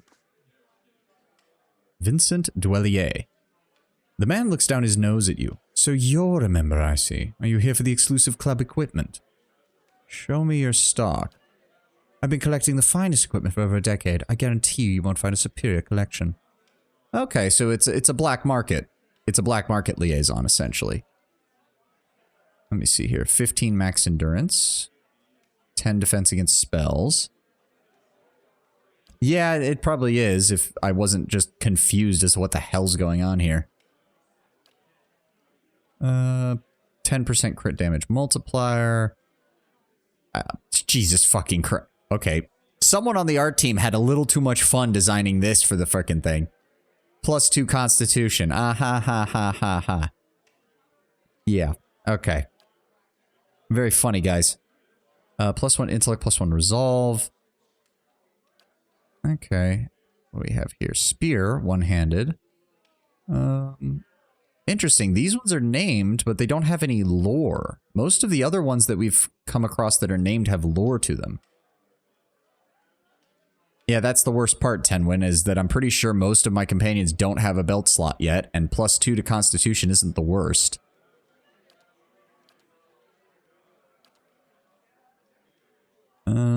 The other ones, though, I'm not seeing too much. Accuracy, deflection, it's a rod, a warhammer. A lot of these are just straight accuracy and damage upgrades. It doesn't look like any that have like super special abilities or anything, aside from the occasional crit damage. This might have been linked to the Kickstarter, which is why they don't... Oh, so instead of a character, some of these people made... some of these people made weapons. Oh, okay, okay. Okay, that's fine. That's fine. But yeah, they're just slightly above average equipment. None of them have any special abilities, is the main thing, which means they're not really anything that I care about right now. The evil black arquebus. Well, I mean, how much is... I could get that for Kana. He'd be able to get a better arquebus out of it. Better damage. More accuracy. It wouldn't surprise me, because every single one of these is named. But even, like, even the amulets and stuff, which have all had some kind of lore to them, don't have them here. So that really leads me to believe I think your theory might be right. Okay, see, that one actually has some abilities. +1 to enemies engaged. +10 accuracy granted to an ally attacking the same target. Useful. +25% corrosion damage. Again, useful, but nothing standing out to me. Nothing standing out to me. So I think we're good. I don't think there's anything else. Hello. Oh. Then oh yeah, see, it's definitely a backer thing. There's no way this isn't. There's no way this isn't a backer thing. Yeah, there's no way this isn't a backer thing. Keeping quiet. All right. Interesting. I take it that means we don't want to lose this ring, because it'll mean that we can't access the stuff up here if we... What's in here? Just some regular clothing, brothel patrons. So, okay. Damn. Okay, somebody's got some serious security. Ixamitil clothing. Ixmatil. I don't even remember how to pronounce that, really. Who the hell is this? You want to meet Cyril? Talk to May. Okay. I mean, I don't really want to, but I was just kind of wondering. I mean, she must be the top shelf, shall we say, of the companions here. I have to wonder if the thug groups we've already been killing are related to the ones that were attacking this place and its customers. In fact, let me see here. Yeah, that got updated. The club forms the acronym CRPG, and oh, the codex is referenced to the CRPG codex popular form. Okay, yep. That makes sense. That makes sense. Once we stop the thugs that are harassing our clients, of course, she expects someone is organizing them. Interesting. Well, we already cleared out thugs on this side of town and thugs on this side of town. I would have thought... Hold on, we'll do a quick lap around the area and see if maybe we can find these thugs. Because that group ran off this way, but I assumed the group that we ran into down here was part of it. But I guess not?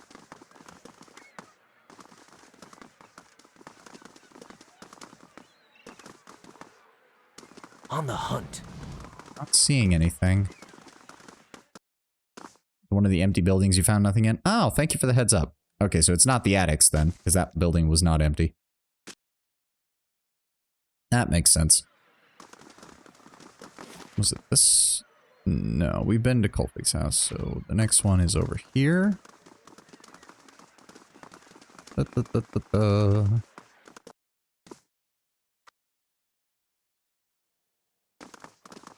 Oh no, wait, we already...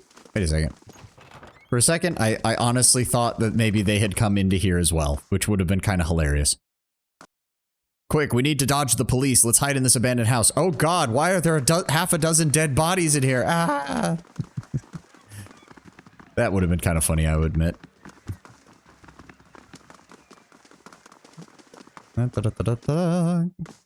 This the one? Will there finally be people in here? There are! Oh, you actually have a decent set of equipment. That is unfortunate. Okay, okay. All right, then. Greetings. Dead bodies for some, rice fields for others. Apparently, oh god, I just got the rice fields. Yeah, maggots. Oh god. That's a horrible mental image, and I didn't need to know that, especially given the fact that druids have a spell that summons maggots. Ugh. Oh, it just occurred to me, that's probably how they've been getting rid of the bodies, isn't it? They just use a druid to cast the maggot magic. Oh, God. Oh, God, that's a horrible mental image. Why did you give me that scent? Oh, fuck. I'm glad I already ate a while ago, because I don't think I'd have much of an appetite after that. You are in top form. God damn, man. Aphre wears a defiant expression and a sturdy yet battered suit of armor. She seems to bear each scratch and ding with pride.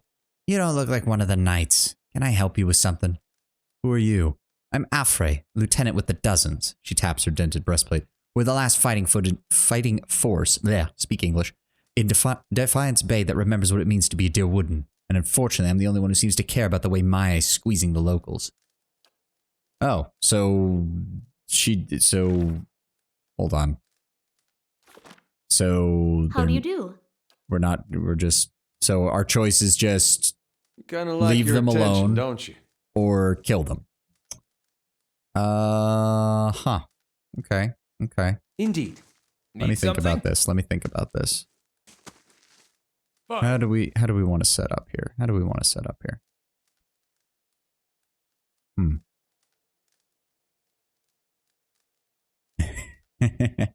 That's a good one, 10-1. That's a good one. Get over here. I'm thinking fireball to start us off. You stand here. You stand here. Aloth here. I'll be over here. Durance in the middle. Rest easier. Kana. How may I help? Don't mind us. We're just thinking. Yes, thinking. I guess it just comes down to, I really want to piss off the dozens. And I kind of do, because they're just striking me as asshole. Like, I'm sure some of them do seem to be well-meaning as far as the whole, we need to actually fight for the people, and the knights are no longer fighting for the actual people. But at the same time, they're also just being total jackasses and attacking people for, in many cases, no fucking reason. And this seems to be one of them. Just heavy. We had a somewhat good idea at the start, but we've taken that and run it into its illogical extreme. Again, it seems to be a bad timing kind of thing. It seems like if the Knights of the Crucible were still more, like, favored by the people, this wouldn't be happening. They would crack down on the dozens would realize that the Knights are still fighting for the people, and this whole thing would dissipate. But because the Knights are really distracted with this whole, oh, we need to start working on politics and we want to be an actual knightly order, it leaves a vacuum for people like this to step in. And again, the first couple of them can be well-meaning, but all it takes is a couple of bad apples, and the next thing you know, the entire batch is rotten with mold. Yes? But correct, Tenwin, the appropriate wizard mentality. I didn't ask how big the room is, I said I cast Fireball. We do that there. Right there. Ah! Okay, thank you for the cast, Aloth. And then we're going to... How do we want to do this? We'll take control of you. Kana, shoot him. How may I help? Aloth, go ahead and immediately give me a Minolada's missiles on them. Have me attack them. Durance, go ahead and give me some buffs.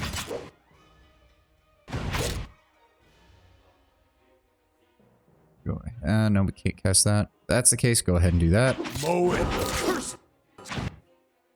Good shot, Aloth. Good shot. He's dead. Very nice. Now give me the AoE. Pop it right on them. Nope, Aloth, move right there. Stilgar, if you could be so kind as to move in and support our boy here. And I'll move in. What do we have? What do we have? I can... We're going to Soul Ignite on him. Yes? And then we're going to summon up some worms. Go ahead and have them attack that dude. There we go. And attack Alfrey. Pull me back, because that guy's about to... Come on, there we go. Everybody attack that poor bastard. You know, I really am starting to see why ciphers get such a bad reputation, because the very first thing my cipher does in every single fight is immediately mind control somebody and force them to fight their friends. Just... In every single fight, I mind control a person, and when they wake up, all of their friends are dead, and we are standing there about ready to just kill them as well. Like, yeah, fighting a group of ciphers would be horrifying. It would be absolutely horrifying. You are a cruel man. It's why I have to be so nice, because my character acknowledges that his powers are an absolute horror to fucking behold. Nope, doesn't appear that there's much else there. Well, let's go turn this in. Looks like we've dealt with most of our problems on the docks. Ah, and there's the high tide you were mentioning, Tenwin. So yeah, now you can't get down there.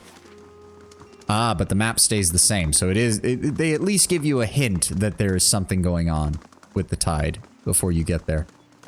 Okay. Head on over here. Oh. How did we... Wait. Wait. Did we just... Yeah, no, I don't think so. So we just completely... Okay, I'm confused here. So somehow we managed to do that. And I didn't realize we were going to be in battle again. Hold on. Hold the phone. Durance, move up. Still got... Or Harabius, move up. Kana, shoot, please. Shit. Yeah, I walked up and around. I completely did not... I didn't even head this way. I was not expecting that. Okay. Aye? Aloth, give me AoE here. He's still working on his thing. Durance, give me ionic projection through the group. There we go. Honestly, we're going to be resting after this anyways. Just go all out. Give me every spell you got.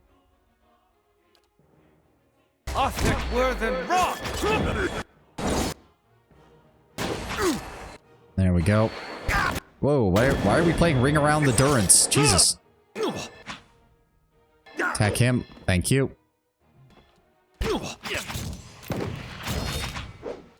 No, move me away from that, because he's about to... Yep. There we go. See, he changes target. That's part of the problem as well. I got him on Eder, and then he changes target to me, and I start taking damage. Which is a pain in the fucking ass. There we go. I need to use the pike again, so I stay out of the... Rusty bronze key. Okay. So wait. One of the thugs dropped a key that looks like it belongs to a house in Andre's Gate. Wait a second. So is something else going to be there if I go back? Still can't believe that we... I was just reminded of the ultimate. You know what the ultimate... I do not know to what you refer.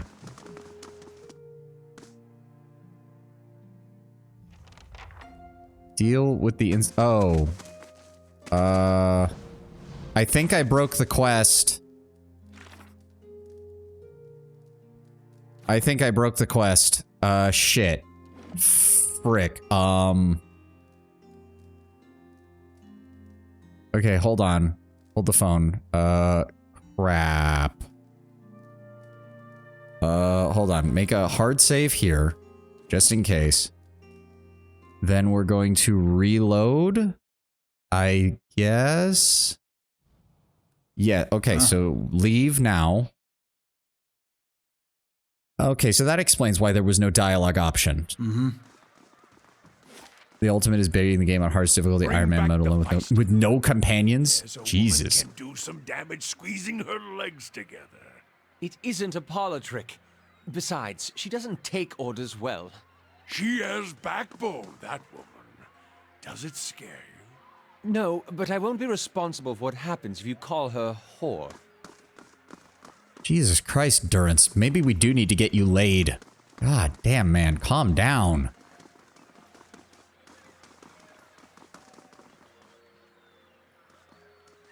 Yeah. Okay, let's try this again. I don't think so. Run in. Same as before. Grab a hold of one of them. Don't use those spells because we're going to need them. Save that. We will go ahead and use... Well, better to wait until they stop moving. You aren't allowed to talk your way out of specific fights involving dragons, man. Yeah, I imagine so. Figuring out the build for sure, but then actually playing it, Wait. Yeah. Oh, switch back to the pike so we don't deal with the... Wait for it. Go ahead and transform. There we go. Yeah. Did puppet, please. Thank you. There we go. Okay. That's what I'm talking about. Now, go ahead and give me some AoE. Go ahead and give me more AoE. Let's go ahead and give me an AoE heal once you get the chance. Adair, knock this asshole down. Thank you. Alright, back up. Wait for it. Wait for it. There we go. Okay. Now we can actually do this in the right way. This didn't add anything to my inventory, did it? No, we're gonna take that, drop that off. Oh, right, I forgot. Ah, that does have a spell. There we go. Noxious Burst. Now we can drop that off. Wait for it, wait for it. Guy comes out of the control. Oh my god, all of my friends are dead. And we pounce on him.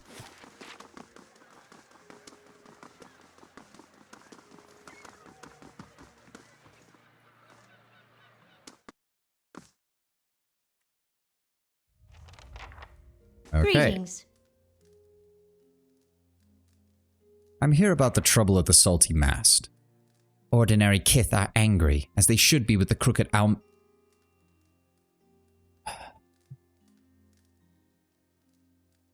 Aumaua. Amawa. I know that's not even how I pronounced it the last time I stopped to try and really do this. I hate this word. I hate it. I hate. Stop it, Sint. Stop it. I already told you I'm not saying it.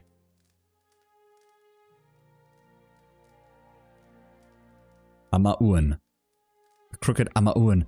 Toadying up to the nobles. She's using the tragedy of Widewind's legacy to line her pockets. She's no better than the adherent overlords we drove out 200 years ago. She's a local running a business.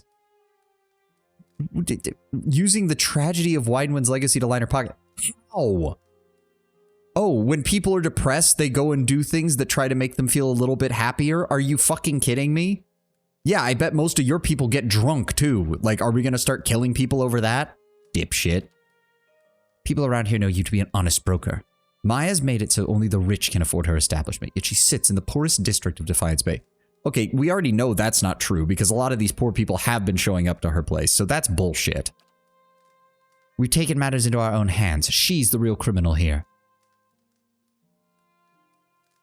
This is also true. Maya could even be making a fortune, but you know damn well that her employees aren't. You're hurting them even more. And they're the locals who live around here, and the people who you are supposed to be sworn to protect. I hadn't thought of it that way. Her dulled pauldron sags slightly. There really is no point to this, is there? She looks at the thugs around her and finally nods. Tell Maya we'll leave her people alone. Well, thank you. You guys didn't even have anything interesting when I killed you, so it wasn't even worth it for that. Thank you for not being an idiot. Goodbye. Ugh. Now that we've dealt with this insanity. Okay, before we walk back there, let's go talk to the guy over here, because we've got that quest as well. Yeah, I do get your advice, Tenwin. My brain just doesn't comprehend it. It sees the word and it wants to try and pronounce it, and it's driving me insane every time. Welcome. Here you are. Contents intact. You did it. I mean, I knew you would, but thank you. Thank you. Oh, it's still all here. You've saved my life, friend. I owe you here. A week's wages, as I promised. We've got enough money. You keep it. It's fine. We made enough from the fine equipment that we stole from those guys. Oh, I thank you enough, but thank you. At least take this. I picked it up while we were in Port Nader as a good luck charm. But please, take it. I won't forget this. Oh, the drinking horn of moderation. That sounds like an oxymoron. What does this do? +2 intellect while endurance is above 50%. It's another neck item.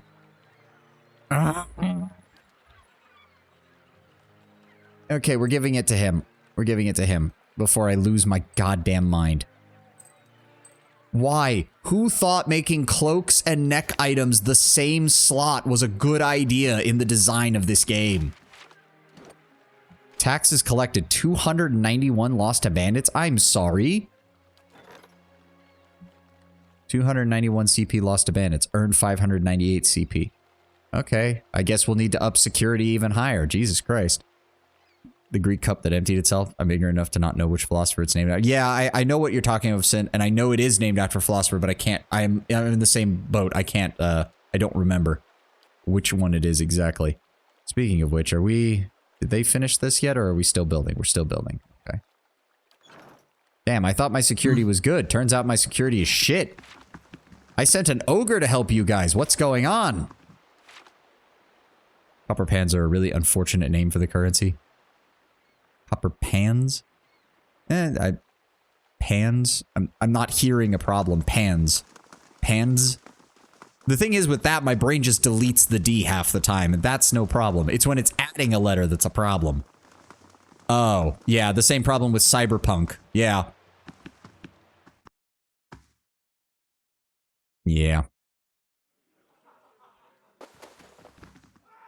Hail, traveler.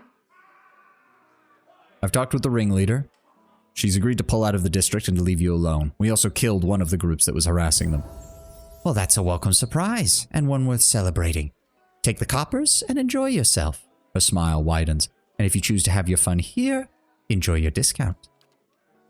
She's not baking cookies for us, is she? No, Ader. No, she's not. Somebody pat Ader on the head. Did this man honestly believe that we were going to get like a home-cooked meal as a thanks for this? My dude. Ah, God. Jesus Christ. Ader really is living up to the blonde stereotype, isn't he? Took you way too long to realize what that could be. Yeah, yeah.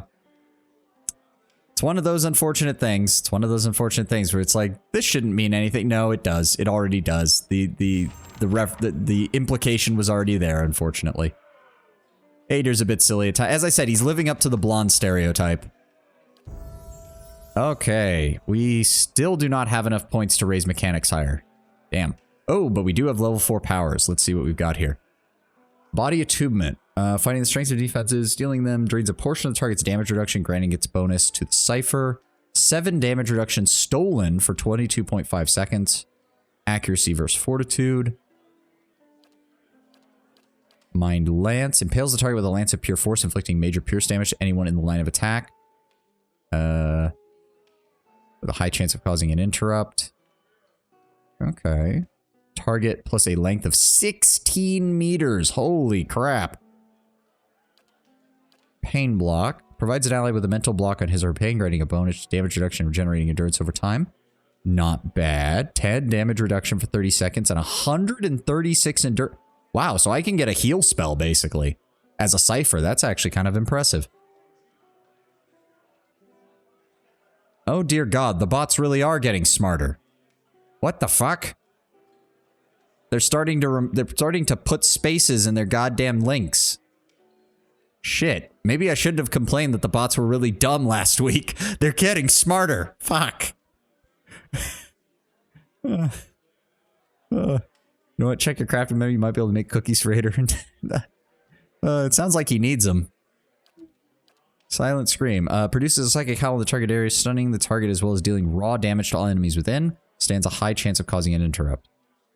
So the target takes damage, the AoE also deals damage, and it has a high chance for interrupt. That sounds like a really good idea. Wild Leech latches onto the characteristic of the target's psyche and drains it, granting the same amount of bonus to the cipher. Selects a random attribute. Ugh. Oh, but 10 points stolen. So that's... Oh my God, that's actually really good. It's just, it's random. So you don't know if you're like, it doesn't do you much good to extract intellect from a guy who's fighting you at point blank range.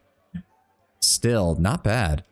An ally superficially takes on the form of a spirit. Their movement is increased and many incoming crits, hits, and grazes are converted to a less severe result. Oh. 25% of incoming crits converted to hits. Okay, I need to double check the guide that I was using just to see what his suggestions are on level 4 powers, because I'm actually... This is getting a little... Because unlike a lot of the other spellcasters, I don't have the ability to swap this out, so I want to make sure that my power selections are pretty good. Give me 1 second, guys. Let me just pull this up real fast. Where did I have it? I know I had it on here somewhere. There we go. All right, give me those level 4 abilities. Where are they at? Increases... Okay, it does suggest going between for helping Ader tank. And the other one is the Silent Scream for the AoE interrupt. Okay, okay, that makes sense. That was pretty much what my theory on the whole thing was as well. So we want Going Between, which is pretty much an amazing first shot buff. 25% of incoming crits converted to hits, 25% of incoming hits converted to grazes, and 25% of grazes converted to misses, and gives them additional move speed for 45 seconds. Okay, and then the other one is Silent Scream for a massive AoE with good interrupt. Okay. Sweet. Let's grab everybody else. Go ahead and grab Adir's next athletics rank. Okay, what is this? Vigorous defense. Ooh, the fighter becomes fiercely determined to deflect all incoming blows, dramatically increasing defense for a short period of time. Minus 20% armor speed penalty. Really not that useful. I don't really care about his attack speed. I just need him to tank hits. The unbending. 3 times per rest. 50% of damage taken converted to healing over time for 16 seconds. Ooh. That's pretty good. Confident aim. Graze is converted to hits and again minimum damage. Disciplined barrage is accuracy. Clear out. Sweeps the fighter's melee weapon in a large arc, knocking enemies prone and causing crush damage. Not bad. Fighter lunges through the battle, pulling an enemy into immediate melee range, causing pierce damage and leaving them dazed. Twice per encounter. Overbearing guard. Have increased accuracy damage and will knock enemies prone. Fearless. Immunity to frightened and terrified. Overrides fatigue or frightened is reduced by 20. Okay. Once per encounter though is pretty good because as long as it's not once per rest, I can use this in every single fight. That seems like a good idea. And then we have Durance. Go ahead and bring his lore up. He's got new spells. Litany against minor affliction. Triumph of the Crusader. Imparts to allies the fervor of righteousness in battle. When any ally in the area of effect delivers a killing blow, they regain endurance. Plus 236 endurance per kill. Damn. So yeah, if you're fighting a whole lot of smaller enemies, that is absolutely great. Shining Beacon. Enemies in the area of light take penalty of all defenses and to accrue burn damage. Oh, okay, now we're getting some spicy spells here.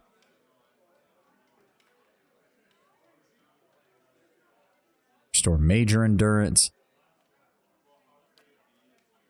Searing Seal is burn damage, hazard AoE. Oh, okay, okay. So I can now lay a trap with him. Very nice. Prayer against bewilderment, devotions of the faithful, plus 4 to might, plus 20 to melee accuracy, plus 20 to ranged accuracy while reducing enemy might by 10. Enemy. Oh, wow. Might by 10. That's actually really good. We have plenty of spicy. I try. I'm not good at keeping track of all of this. Prevents death for 27 seconds. Nice. Then we have Kana. We'll keep his stuff where it is. All right. What else did we have here? Barring Death's Door, a core part of solo runs. I imagine, yeah. Minus 10 accuracy against disengaging. That doesn't matter. 20% reload speed, 20% range attack speed. Useful, but not the best. Drop a trap, rhyme and fraud. Except does that affect me? Allies leave a hazardous trail of frost wherever they move, hobbling and causing freeze damage to enemies. Oh, okay, that could be useful. Decrease. A lot of these second level ones are really not that good for the chanter. We'll go with this one, which adds some ice damage to everywhere we move. I like that. We'll just keep boosting his survival. I think that makes sense for him. Boiling Spray. AoE. Calling the World's Maw. Jagged Rock to stab upward from the ground, dealing pierce damage to targets and knocking them prone. Oh, good. Conjure Blight. Hailstorm. Regular AoE, so that's still a problem. Regenerating Endurance, granting a minor bonus to all defenses. Ooh. 141 endurance over 30 seconds. All defenses for 27 seconds. Wicked Briars. AoE. That really doesn't seem that good for a level 4 spell. Form of the Demogon. Oh, allies gain a protective layer of wooden skin and are imbued with characteristics of the Delemgon. Becoming faster, less vulnerable to disengagement, and immune to the stuck affliction. Nice. Plus 8 damage reduction. Very nice. The Briars are essentially a high-level version of Chill Fog. Yeah, but it doesn't even look like it does as well as Chill Fog. But oh, you can stack the two. Ah, okay, I see. And we're just waiting on Aloth to get leveled up. He's a little bit behind everybody. We'll go ahead and rest, I guess. Can we rest here? We can. Dexterity and perception. This animation really is nice and cozy. I could listen to this on like a loop and it would sound nice. Right. All right, everybody's rested up. Everybody's got their stuff.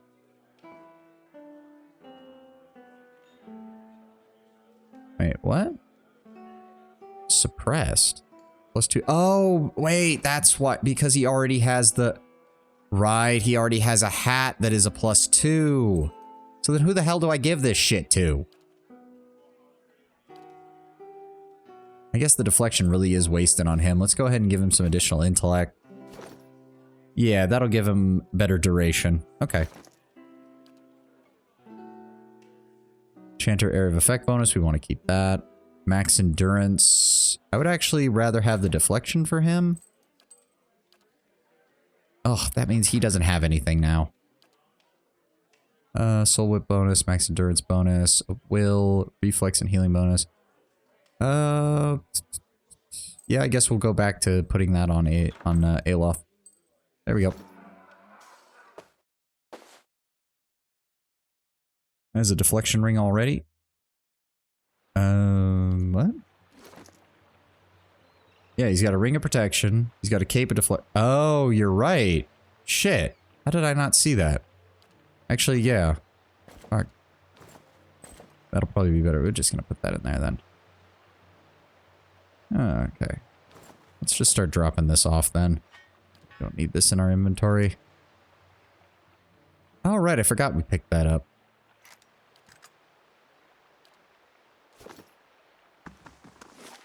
What the hell were we doing now?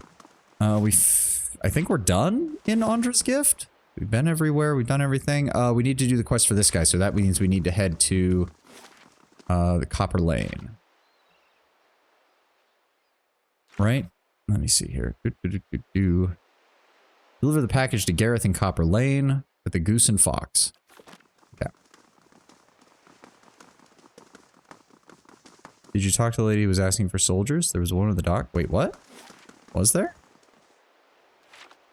I don't remember seeing anyone down here. Hold on.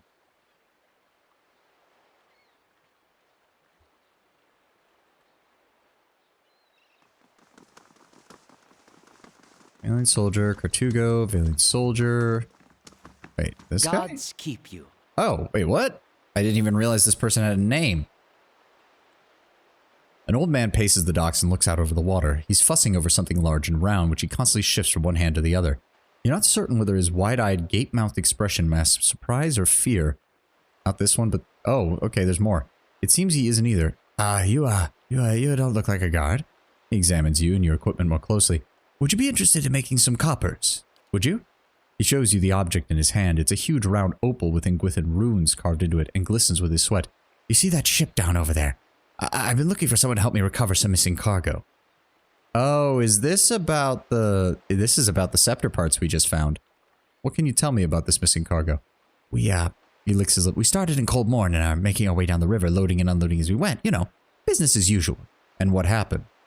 Well, he massages the opal in a clammy palm. When we reached Ina's Rest, we may have agreed to take a few crates from some place called Cleaben Rilag. A couple of the lads snuck a peek at the targo. It was some suits of armor and a broken scepter. He shrugs. Don't know why anyone would want a broken anything, but these animancers will buy dirty stockings if you say they came from the ruins. Heravius blinks 3 times, his face twitching more each time. Yeah. Honestly, Heravius, I'm surprised you didn't tear this man apart the second he finished his sentence. Oh, I need to stretch. So, aiding and abetting in the looting of Ingwithan treasures. The real crime is that I'm not allowed to tear his lungs out through his navel. I love how they don't respond to that. He closes his hand around the opal in a white-knuckled grip. We were almost to Defiance Bay when the screaming started. I've seen my share of barroom brawls, but this sounded different. I was topside with the captain, but he and the first mate went below decks to see what the commotion was about. And when they didn't come back, I looked into the hold. The suits of armor. They were walking around all by themselves, and it was covered in blood. When it saw me, it started running for the hatch, so I closed it.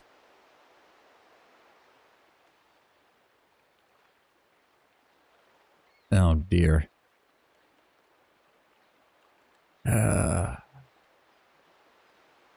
No, and I to be fair, this is our, what, third encounter with Ingwithan relics, and of those three, all three have been horrible murder machines. I can get why the Glenfathans are like, stop fucking with the Ingwithan ruins. Stop. Just stop. Well, I suppose you had to keep those monsters from getting out. Imitil shakes his head, his eyes still closed. That's what I keep telling myself. He rolls the stone between his hands. I'm just a deckhand, but I was the only one left. I piloted the ship as best I could, but I hit the rocks as we were passing the Brackenbury. I barely made it to Andra's Gift before I had to jump overboard and swim for the docks. I gave up on the cargo, and the payday, when one of the lads pulled this up in the nets. It's part of that scepter. From what I recall, there were 3 other pieces, and I bet you anything there's something in the shallows. If anyone could find them, there'd be profit to follow. Well, lucky for you, I've already found the missing pieces. You mean you got past those armored monsters? I don't know how... He shakes his head. Listen, if you're willing, I'll give you this last piece, and the name of someone who will buy it all. All I want is 200 pounds for getting the cargo here. Is that fair? No, we don't need that. We don't need that. Fine, 200 pounds. You've got a deal. He takes the money and gives you the opal. It's still warm from his hands. You'll want to go to the Brackenbury Sanitarium and find a Nans. She'll know more about the artifact, and I know for a fact that she's bought from our crew before. Is there anything else you need? Well, how's the rest of your business? I'll be glad to sail with captains who are more careful about their cargo from now on. I don't give a worm's wings about the Duke's trafficking laws, but I'm too old to be fighting ancient horrors. I would suggest that you do give a worm's wing about the Duke's trafficking laws. There is a very angry Orland standing about 5 feet away from you who would absolutely love nothing better than to quite literally disembowel you alive. I just want to enjoy my twilight years doing an honest day's work. What can you tell me about Andra's gifts? He scratches his sunburned scalp. Docks, fishing, steady ship traffic, all this. He waves at the listing shanties crowded against one another. Sprang up around the docks, the poorest district of the bay, but one of the liveliest. He grins. And for lively, nothing beats the salty mast. You do better to ask a younger man than me if you want to know about that place. Imatil doesn't sound like a Deerwood name. It's because it isn't. I'm from Ixamitil. Of the plains, the broad savanna north of the Deerwood. Not so different from the ocean in a way. There are places where you can stand and turn a full circle and see nothing but wind making waves in the grass. He watches the surf lapping against the wrecked boat. But in moments like this, I wonder what business a plainsman like me has on being on the water. Okay, so we dealt with that. Those are backer characters. And you said that there was someone else asking about soldiers out on the docks? Because I didn't see jack squat. Also, somehow Aloth is still not leveled up. Jesus Christ, man.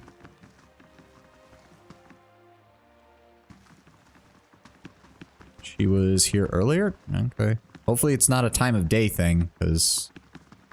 Okay, this was that dude, and there was nothing else over here.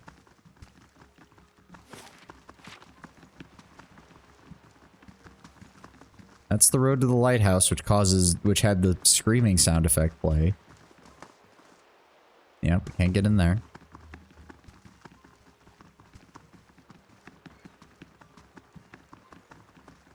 Oh. Good day, stranger. Oh. She was talking about hiring builders, not soldiers. That's why I was confused. As you approach, the woman eagerly turns to you. You interested in doing some construction work? Her clothes are simple, but nicer than most you've seen in Andra's gifts. Pays good money. I guess you're having trouble finding workers. Well, workers who aren't superstitious cowards. She shakes her head. I offer good coin, but as soon as I tell them about the job, they say the oath to the Lady of Lament and spit over the dock. They all think the lighthouse is haunted, ever since the flood. Echoes of the war. The flood certainly claimed enough souls to pack a lighthouse full to bursting. Andra's gift was flooded. I think I've read about that. Aye, back at the end of the war, Defiance was one of the finishing blows to the Adiran military. Cost us a lot, though. The whole district was supposed to be evacuated, but not everyone left in time. The Adirans put anyone they found to the sword, and the lucky ones who escaped the slaughter drowned hours later when Hadrit's forces broke the dams. The locals say the lighthouse keeper was one of the people who stayed behind, and one of the last to die. I don't know why that makes the lighthouse any more haunted than the rest of the gift, but there you have it. Have you gone inside? Me? She laughs. Not exactly. My health is rather delicate, and all that dust is... All right, when I saw two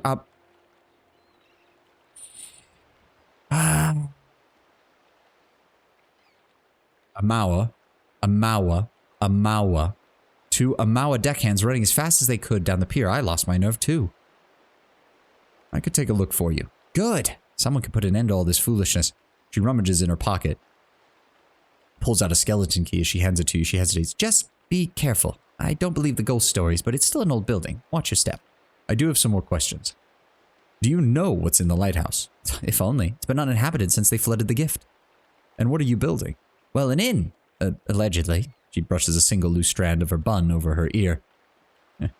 The gift needs a spot with a little more class than the salty mast, in my opinion. This district has been in the dumps since the War of Defiance. It seemed ready for some fresh development. So imagine my excitement when I find this place. Three floors tall and right on the water. For sale at a reasonable price. The seller suggested there were other interested buyers, so I closed the deal before I'd really looking into it. Stupid. She shakes her head. I'm from New Haomar. I knew about the floods, but I didn't know about the superstitions regarding the lighthouse, and the seller was long gone by the time I found out. At this point, it'll be a miracle from the Lady of Lament herself if I make my investment back. What do you know about the floods, then? Well, Hadrid ordered it near the end of the war. It was one of the finishing blows to the Adirans. Cost us a lot, though. The whole district was... Oh, she's already said this. Yeah, she already said this. You're not from Defiance Bay, are you?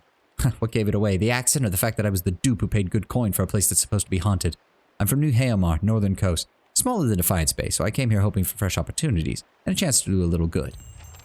Alright, now let's go check it. Oh god, the quest is called the Wailing Banshee. Boy, I wonder if this place is haunted. I wonder. Surely it can't be, right? It's just a name. Surely it won't be. Ow. Oh, I bumped my mic. Now Aloth is leveled up. Thank you. Go ahead and boost that up. Grab him some of that. Level 4 spells. Minoleta's concussive missiles. This Minoleta person is really prolific with this stuff. This has some hard fights. Okay, we'll see what happens.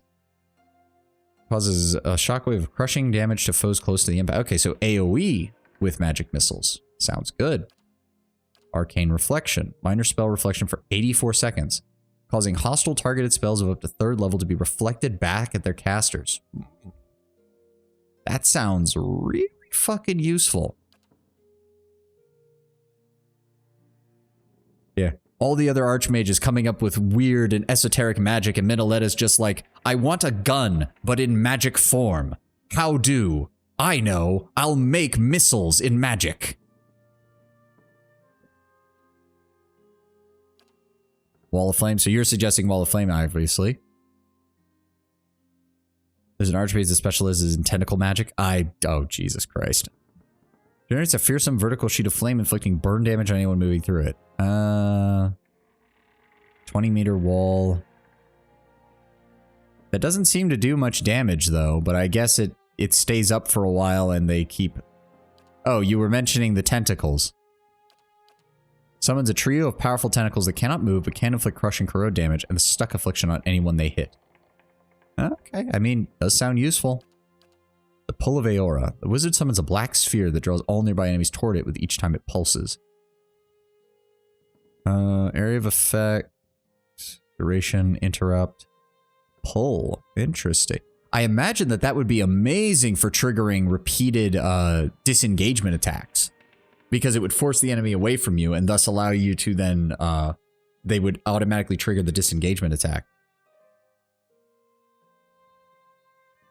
Also, Iron Skin. Let me see this.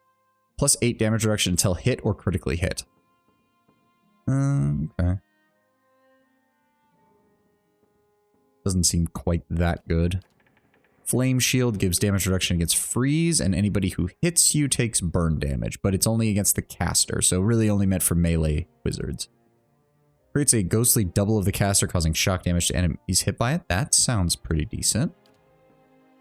Switches the location of the caster and one ally, leaving a shockwave between that stuns all caught in the line of fire. And Confusion.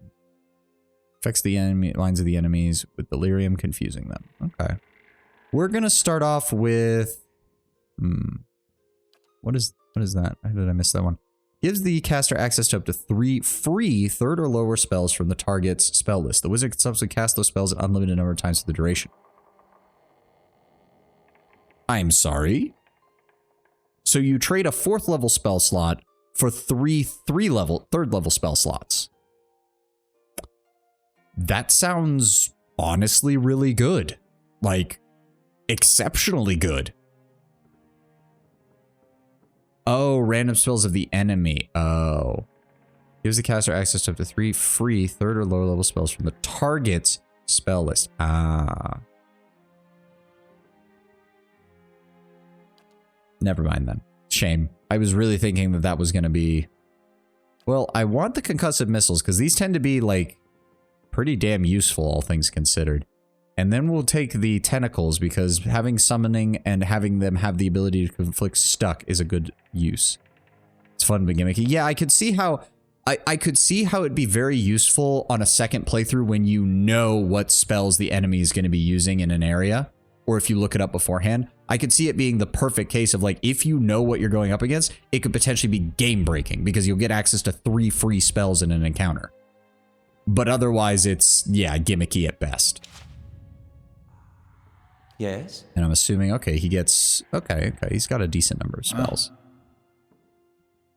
All right, let's find out what's in here. We're all rested up. We've got plenty of camping supplies. Oh. 15% experience, 5 mossy rock, some treasure, minor item. Can I? Okay. Apajulio farmers in the Occidental Plain discovered a large and elaborate ring of small Adra pillars in the secluded southern valley. Although it is presumed to be connected to the Anguithans, the pillars do not appear to be connected to them. However, since the site was discovered, farmers from up to 50 miles away have gone missing, eventually discovered days or weeks later in the ring of stones permanently petrified. As the Apahuilo have little experience with Adra pillars, they're calling upon the Ritzerans, Deerwoodans, and Glenfalcons for help. Then I guess we'll actually send someone who's from Deerwood. We'll send the grieving mother. She'll show up, fix the problem, no one will realize she was there, and somehow we'll still get paid. Hard enough to get your own spells through. Spells all through? Yeah. You won't find the castings, but okay. I can see how that would also be a problem. Finished.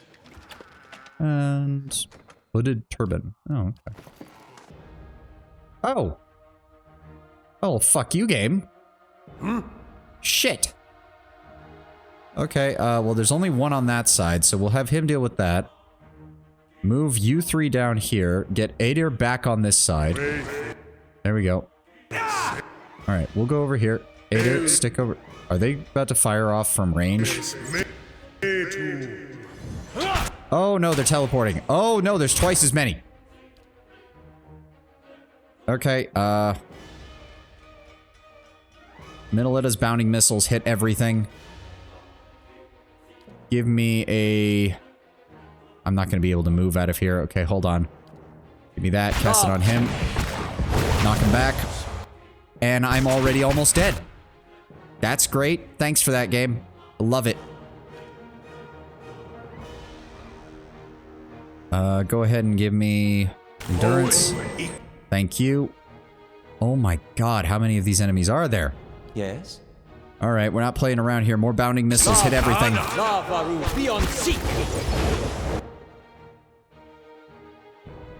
Okay, why is it... 1, 2, 3...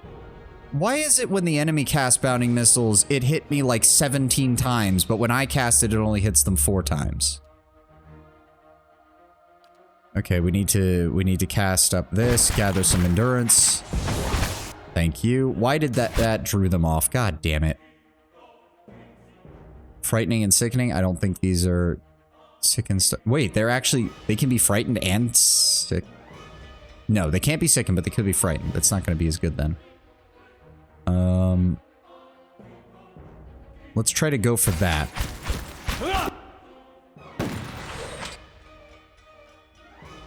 Did we get it? No, still. Okay, we're doing all right. We're doing all right. Aloth, give me some AoE. Keep attacking. Kana. Worms. Suddenly, I'm taking damage again. God fucking damn it. And I'm gaining no focus. For the love of God, gain focus. What? And I'm down. God fucking damn it.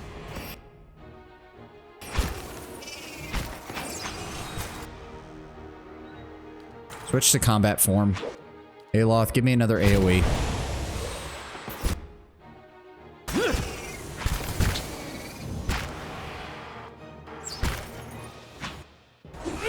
Am I just... Are they still attacking me while I'm down? Because I swear I'm losing health.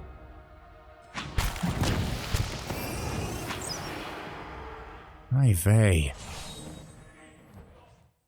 Frostbite. And I bet you anything those shades use fucking frost damage, which means that's basically a death sentence if I don't get that removed.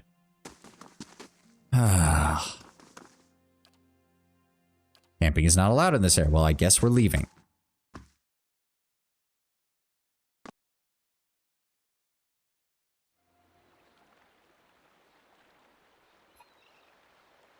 Starting to debate if the... No matter what I do, I always seem to attract the enemy's attention. And they disengage from Adir, or they teleport and they just start killing me. Camping's not allowed. Fuck you, game. Fuck you. Fine, we're walking back to the salty mass then, you fucking assholes. Frost damage cloak. Yes, but then I lose the thing that's actually allowing my mind control to stay on for long enough to actually be useful. Again, whoever decided that the cloak and amulet slots should be the same equipment slot needs to be slapped. I'm glad that, according to what you said, Ten, when they fixed that in the second game, because that is just stupid.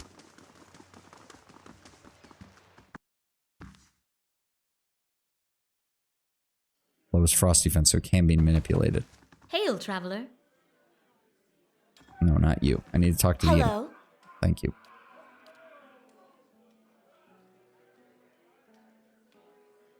Yeah.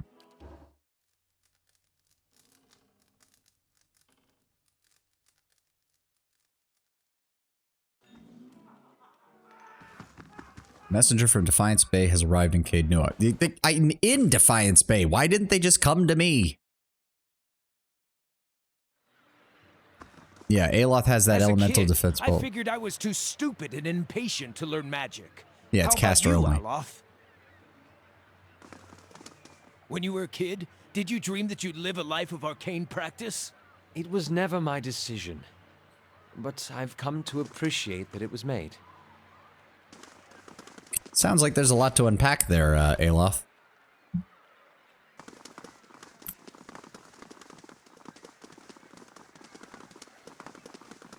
They don't know where you are? Yeah.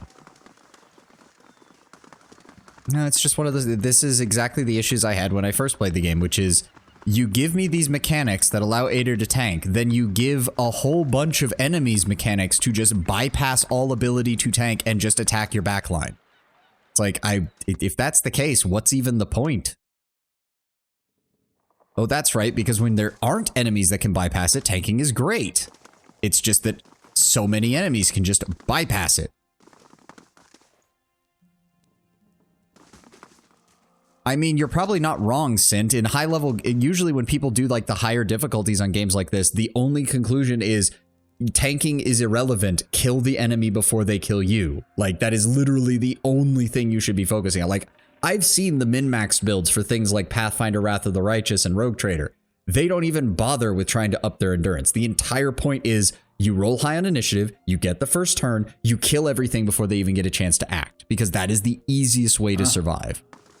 Oh, I know, I despise it because it's so annoying, and the builds that you have to do in order to make it work are aggravating as hell, and in my opinion, they're not fun. They're just, you win in one round and it's all over. Like, we already were kind of getting that towards the end of Rogue Trader with my Pyromancer, because I did not realize just how powerful Pyromancy was. Yeah, that's the problem. Like, Adir has been doing well. He can draw the enemy's attention pretty well.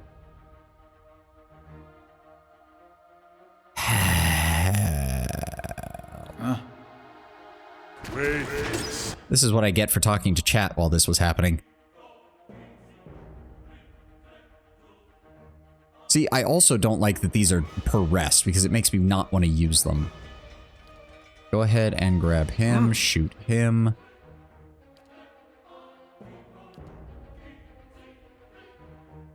Yeah. Go ahead and use the force damage. Go ahead and use the force damage. See what I mean? They're immediately coming for me and dealing shit tons of damage. Like, other characters are wearing squishy armor too, and they don't take nearly as much damage as I do. Why am I taking 40 plus damage while Aloth takes like 10? What am I missing here? Oh, and of course, these things are immune to pierce damage. Switch to that, then. Aloth, keep attacking. Need something? Yeah, he's immune to that. God damn it. Switch to the combat form.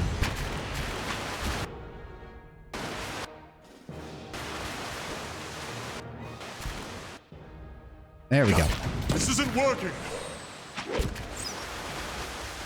It could be crits, but unless you have the lightest armor in the group, unless yes, I do, because I'm trying to keep my attack speed up. No, that didn't go that bad, but that's because the rain blights aren't that strong.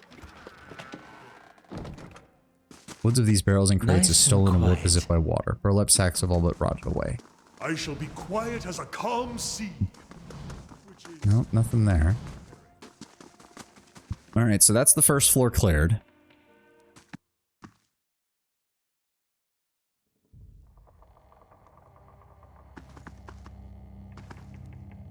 Okay, we've got a Spectre there.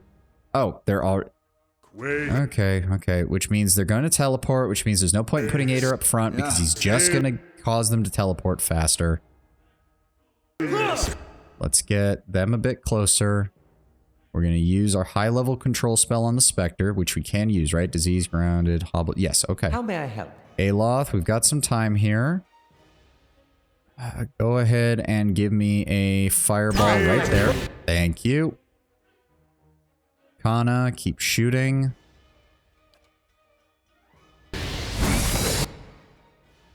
Fucking A. Oh, is he dead? Yes. Weird. I was half expecting that he was going to take longer than that. Go ahead and give me an AoE there. Go ahead and switch to combat form. Following your lead. Kana can't do that yet. Durance, move up. Need something? No, he didn't die. He just teleported again. I'm really getting sick and tired of that. Huh?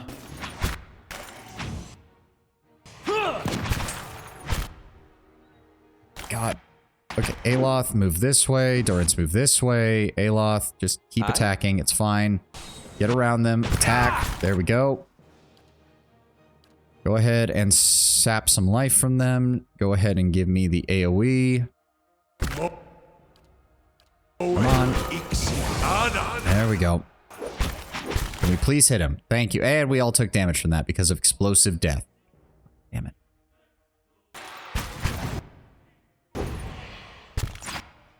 Okay. Almost. Why am I still what am I taking damage from? No, that's Dazed and Frightened. That's not a damage over time ability. Where's the damage come? There it is. Hits with additional... So that's why. It's because he's dropping my constitution, so the max health drops and my actual health drops. Then when the constitution effect wears off, I don't get the health back. I still stay at the bottom. Jesus fucking Christ. Heal, please. Thank you.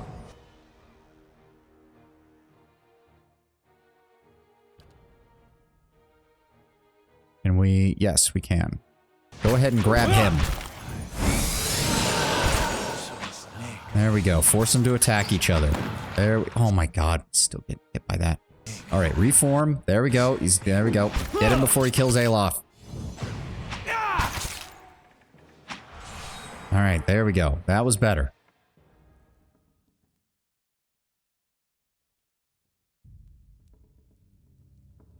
Preemptive fireball on my location. I mean, quite frankly, if I can get Adir's, if I could get something that like makes Adir immune to fire damage, I am totally just going to start dropping fireballs on him.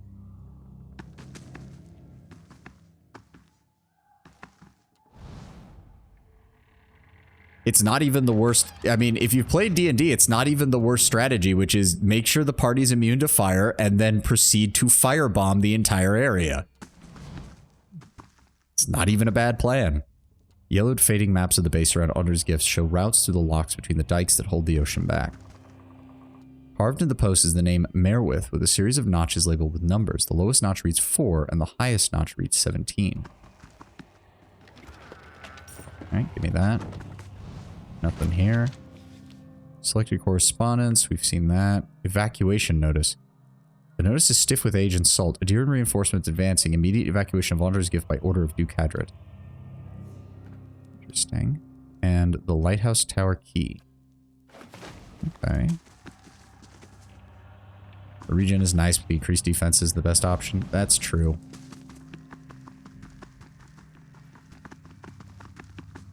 I guess I just need to be more willing to expend spell slots in some of these fights. That's my main issue, is I just look at it and I go, well, I've only got so many spells before I have to rest again. It's always throwing me off. Oh dear. Right.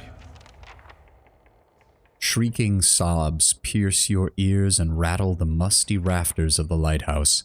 They emanate from the spectral figure of a woman hovering in the middle of the room. Each heave of her shoulders unleashes another hair-raising wail. I wish we had perception, but we don't. Back away. I wonder if there's something we can find around here that will help us communicate to her. Logbook. 2672, foggy port full, 158 days since sighting the Red Dream. Heavy rain, 2 fishing boats lost at sea, 164 days since sighting the Red Dream. Adherent ships on the horizon, 173 days since sighting the Red Dream. Interesting. I'll get it open. Yes, pop that open. Finished. Oh. Jack of Wide Waters. 4 damage reduction, 2 survival. Kakuma was a famed Amaua swashbuckler and the original wearer of this garment. She sailed from her homeland of Rautai to the infamous Dreadfire Archipelago. There she escorted merchant and passenger ships through the pirate-infested waters. Among her most frequent clients were the Nasitaki dwarves, who ventured to the continent to the north on both personal and tribal sojourns. Her failed dealings, bravery in combat, and skill at sea made Kakuma a loved and respected figure in the archipelago and among the Nasitaki. Yeah, I'm thinking so, because it's only 5%. It's pretty much the same recovery speed, but it's way higher damage resistance. Where'd it go?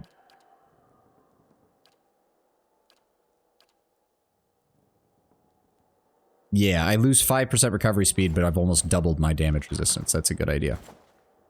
Oh god, that looks gaudy as shit. Okay, yeah, we're still missing belts and boots for this character. God damn. Huh? Alright, let's keep looking. There might be something we can find in here that'll help us. She's not attacking us yet, so we'll take that as a good sign. Quest was updated. Final days of the war. The person is also tracking the appearance of a ship called the Red Dream. Naya might know more about it. Ah, okay. Let me see what else is in here. Oh, Lilith Shaw. You know what? Just in case that accidentally triggers her, we're not going to touch that just yet. Alright, let's go back downstairs. And let's see if we can find out more about this ship.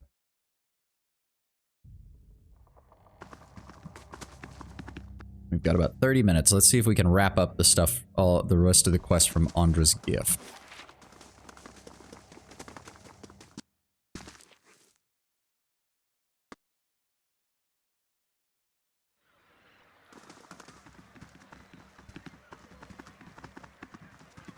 She was over here, right? Now she's gone. Where did she go? Where the fuck did she go? Oh, there she is. God keep you.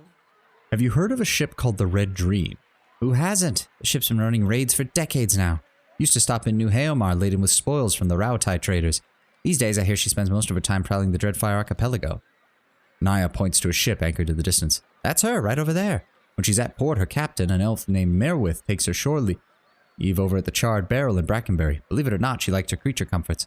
That's what I'm talking. She shakes her head. That's what I'm talking about. When a pirate won't even set foot in a tavern on the east side of town, it's high time for a new establishment. So Lilith was obviously related to or a mother of this captain. Okay, okay. Now we can go check that out. We can hopefully get a more peaceful resolution to this quest rather than having to fight a banshee. Oh, but that means we have to go to another district. A district that I haven't been in yet. A district that I'm going to want to explore. A district that's going to have more side quests. Ah! Okay, hold on. We have the Wailing Banshee. We have the... Okay, we're going to do Garrett's quest real fast first. Let's go drop off the gift in Copper Lane. Yeah, I was already going to do that.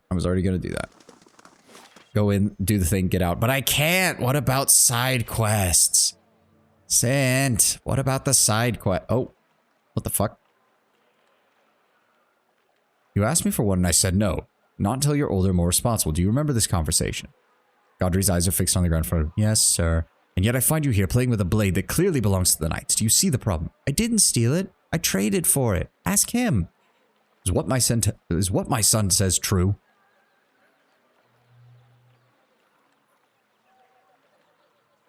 Yeah,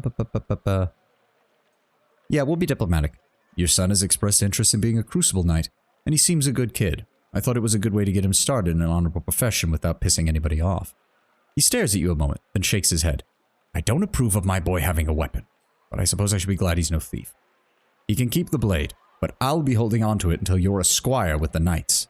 Now come along, Gordy. Okay, at least that had a nice ending. I was worried that something horrible was about to happen. That was nice and easy.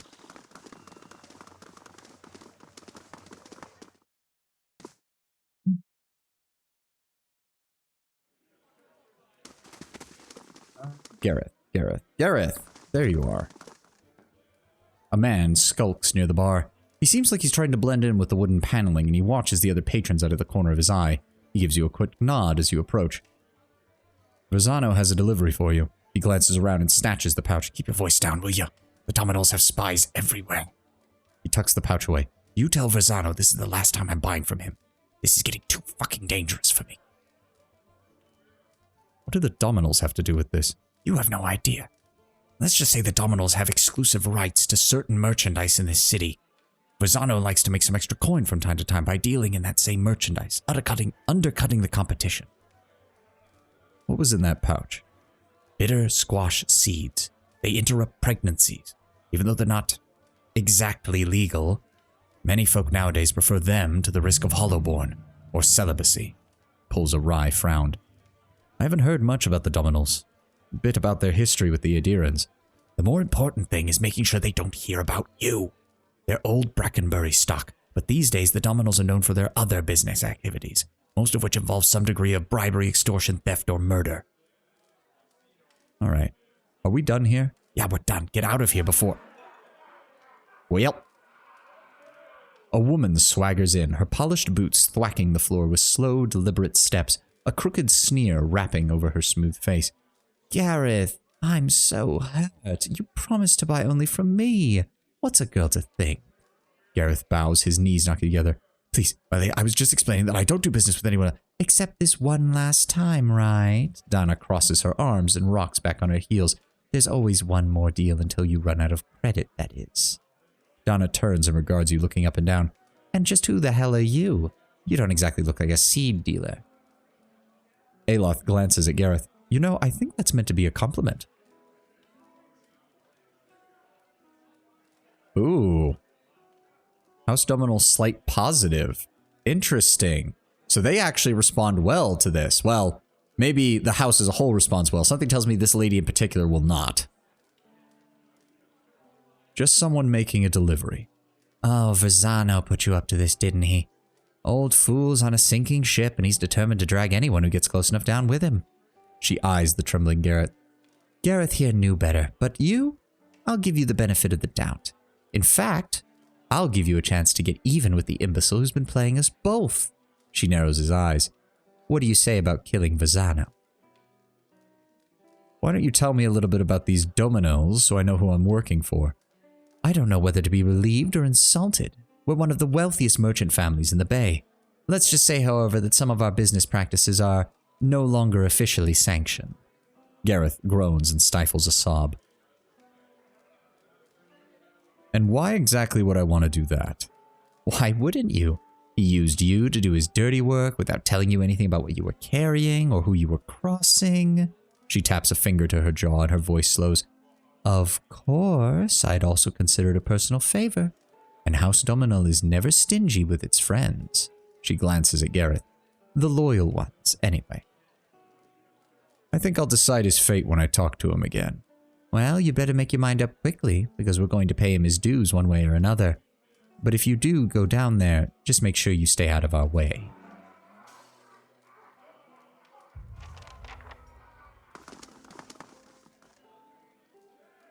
Oh, it's just another backer character. Saw the name and it took me a second to realize it was gold framed again. I don't suppose we could just... No, of course not. Alright.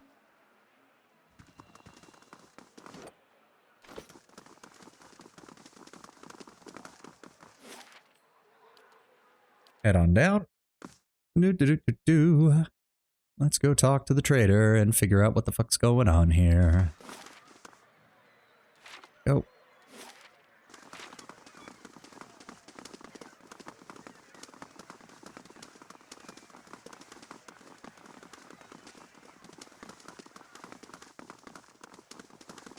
Did the lights just all turn on? Okay, I guess the time frame must have passed into nighttime, I guess. Alright, let's see what's in here. I'm assuming the lady that we saw from before, the paladin, is going to be showing up at some point. I can't tell if she's going to be wanting to defend this guy or if she's going to be wanting to kill him. Good day, stranger. Were you able to deliver the package?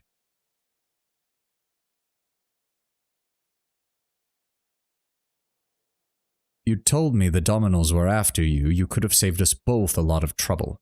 The Dominoes were there. Lorenzo's eyes fly open and he tugs at his beard. But I was careful. Always following the Velavita.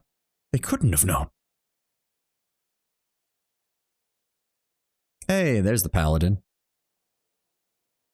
Well, well. Is this your last day among the living, Verzano? Verzano wrings his hand. Your timing is impeccable, Telepalagina. The Dominoes are after me. Please, you have got to stop them. As if any of this were ever in my hands. The Republics considered your business worth protecting based on its success. That success depended on cooperation with the locals, like House Dominel. You've lost that. And the favor of the Dukes. Okay, so I'm getting the feeling that she is very... Patriotic might not be the right word, nationalistic might not be the right word, but she's very loyal to the actual republics themselves, and all she sees here is a guy who's fucking over their efforts to build good trade relations here for his own ends. Yeah, do not interrupt. Even if you get out of this alive, they're done with you. The Dukes have more pressing interest in Defiance Bay than rescuing one merchant who threw himself overboard. Verzano falls to his knees and clasps his hands together. Mercy, mercy, Lady Pelagina. I don't understand. I don't stand a chance against the Dominoes by myself. He bites a trembling lip.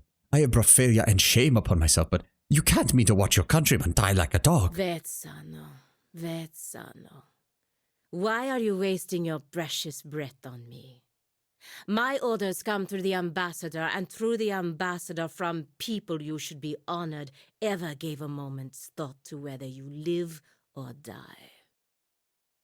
The nictating membranes of her eyes slide out and back before she... Oh, she has a second set of eyelids. That's interesting. You don't seem like the sort to petition the gods to keep him out of hell. So why not cry mercy to the one person in this room with the power to grant it? She turns her attention to you and raises a feathered eyebrow.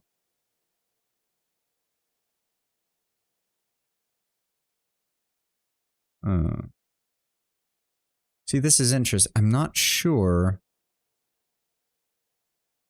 Why would she even give this option if she is okay with the death of Verzano? It would seem to me that she'd be telling me to clear out, though. Hold on. Scroll back up. Timing's impeccable. You've got to stop them, as if they were ever in my hands. Success depended on your cooperation, but you've lost that. They're done with you. The Dukes have pressing interests that are more important than you. So why not cry mercy to the one person in this room with the power to grant it? It's strange that she would put it on me. I mean, aside from just the usual, she's obviously a companion character, so they've got to give some reason for her to join. But there seems to be...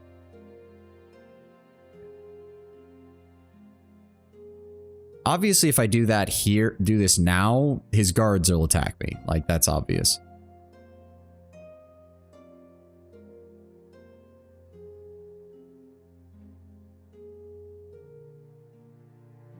But I'm wondering if she is actually a paladin, if this isn't something to test me. She wants to see what I'll do.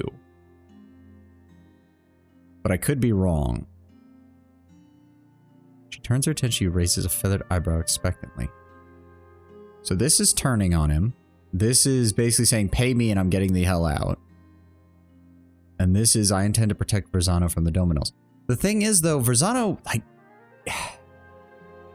This really is just a case of, yeah, they're gonna kill you because you're stepping all over their business interests because you decided to engage in the worst aspects of the black market in this area. Like, of course this was always a risk that you were running by doing this. And from the sound of it, you managed to cut off your own support from your own side at the same time, which is just bafflingly stupid.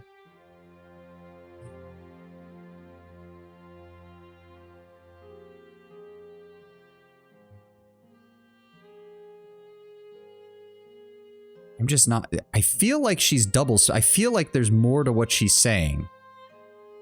Yeah, and my character is more of a 1. The only other option I could think of would be saying, nope, I'm washing my hands of this. You're all criminals. I don't want anything to do with any of you. Verzano, if I agree to defend you and you decide to just dismiss your guards and it's only us fighting against them, I'm going to be really pissed because I'll bet you anything if I choose to attack you, your guards will fight for you right now. I will try to protect Verzano from the Dominals. Pelagina drops her gaze, lightly shaking her head from side to side. A moment later, she turns her eyes to the ceiling in amused disbelief. Verzano, you have a saint looking out for you after all. She strides across the room, taking the already nervous Verzano's head in her feathered hands, a gesture that seems to hover in a dangerously narrow space between caressing and crushing. Just don't come knocking on the embassy door. Understand? Verzano replies with a rapid, weak series of nods, and Pelagina nods back once and gives his face a light slap. Do as you will. He's no longer my concern. She turns her feathered head in your direction. Well, I guess now we get to deal with the Dominals, yep. I swear, oh my god, why? This is bullshit. They're gonna start the fight and I'm gonna be literally having Durant standing next to 2 of their fighters. This is horse crap. They couldn't have even moved my characters around so that we'd be facing towards where they're coming in. Dana saunters through the door, flanked by a squad of Dominal foot soldiers. She lets her gloved hand rest on the hilt of her weapon. A sneer curls on her face as she looks at you. It seems I was wrong to overlook your blunder. Rest assured that I never make the same mistake twice. God fucking damn it. Well, How may I help? I don't feel like buying time with this, and I don't care about friendly fire for the guards, quite frankly. So, Verzano, I hope you don't mind. I'm gonna hit everybody. Adair, please get over here. Pull back that way. Give me a lightning storm. Well, hold on. Give me a... What was the one you said? A moonwell first. Center that here. Aloth, I honestly don't care. We'll rest again if we have to. Hit everything. Now give me a bouncing spell. Durance, go ahead and drop that. Adair, I don't even know where Adair is. Go ahead and... Oh, wait, that triggered... What? That's stupid! That's stupid as fuck! What the fuck did that go...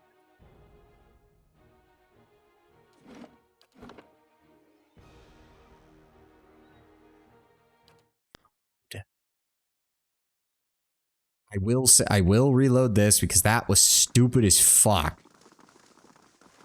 Okay, Secondly, we're going to set up over here so that way we don't have Hail and well met.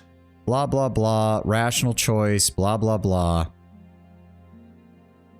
Yes, yes, yes, Paladin, come on, come on, we wasted enough time. I don't like Well, re-seeing this stuff. Yep, as blah, if blah, blah, any of blah. these were Do not even interrupt, threats, blah, you blah, blah, don't- blah, blah, blah, blah. I intend to protect Verzano, blah, blah, blah. Do not come to the embassy. There we go. Now I don't look like a total idiot. Hey dear, run in. Me, grab control of the bruiser. Need something? Go ahead and move forward, and then we'll How have may you I help? cast the other spell. Fine, we'll start with something a little simpler. Magic missile that asshole. Durance spread out, Kana spread out. Good, their mage just took a heavy hit. Go ahead and target him, go ahead and target him. He's down. Go ahead and grab this guy. There we go. Domino bruisers over there. How may I help? Aloth, give me a target foe AoE, causing a middle O's concussive missiles. Middle O's summons 3 missiles that pierce through the target and leap to 2 additional targets each. Go ahead and hit him. There we go. Go ahead and assist there. Go ahead and assist there. There we go. No, Sint, we already tried that. And it kind of defeated the entire purpose of trying to keep this guy alive. Oh, right. That guy was mind controlled. I forgot. I thought we were done. Can you please go around the side? Thank you. He wipes the sheen from his forehead and looks around the warehouse with the wide, fearful eyes of a hunted animal. I cannot thank you enough, amico. But this won't stop the dominoes for long. I've got to get out of here, and I recommend that you do as well. He hands you his pistol and gives you a bag of coin with shaking hands. That is all I have after this ill-fated venture. Thank you again, and please, look after yourself. You're an indoor fireball mage, you gotta stand by it. You don't when it ruins the entire point of the quest. The fireball is an oh shit button. It is a big oh shit button. It is a nice, bright, shiny red shit button, but it is still an oh shit button. Oh, the Valiant soldiers are sticking around for some reason. Ooh, money. Money, money, money, money. And then a whole bunch of shit. Fine mail armor, medium shield. Go ahead and drop that off with Aloth. Actually, that might even be a better rapier for him. Wait, where's... Is that a better rapier? No, it's not. Never mind. Ooh, she had a couple of spells. We'll learn the Ray of Fire. And we'll learn Bewildering Spectacle. And we'll learn Console Hot's Draining Touch. Thank you for that. That was quite nice of you. And another pistol. Forgiveness. 20% attack speed, which is good for gunpowder weapons. Plus 15% damage. The usual bypass. Keel was a constable in the small Deerwooden village of Maiden Falls. A good man who fulfilled his duties honorably, he often found himself in violent confrontations with passing ruffians and mercenaries come to the village to exploit the nearby ruins. Wiry, with a boyish face and an awkward gait, offenders rarely took Keel seriously. They would mock him, telling him that there was no way he was going to take them to jail. You're right, Keel would reply. I bring forgiveness.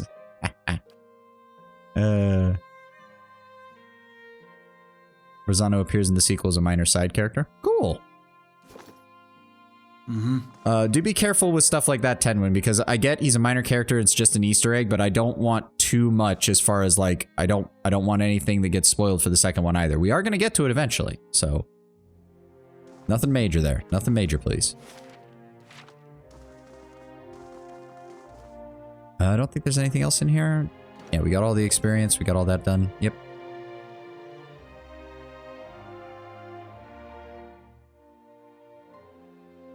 So I guess that means we... I wonder, Aloth, don't you ever feel curious about Isilmir's history? Oh. I was here. I was listening to Kana have a nice conversation, and then you assholes showed up. Oh, look. Free gear.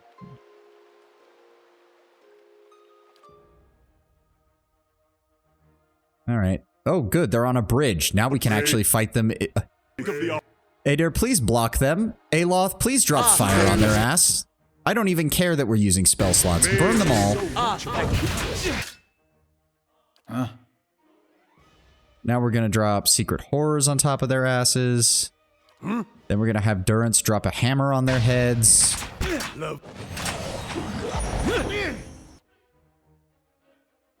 How may I help? Aloth, go ahead and give me... Actually, not Aloth. Where is... Oh god, it's going to do that stupid thing where I have to... There we go. Hit them all, please.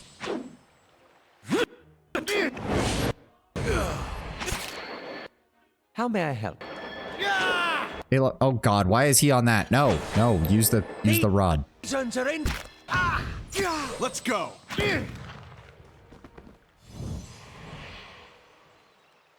Okay, so now we're just going to be losing reputation every time they send someone after us, but they send people and we get money. Okay. Sounds like a fair trade. Oh, oh, jeez. That's why you were saying go the other way.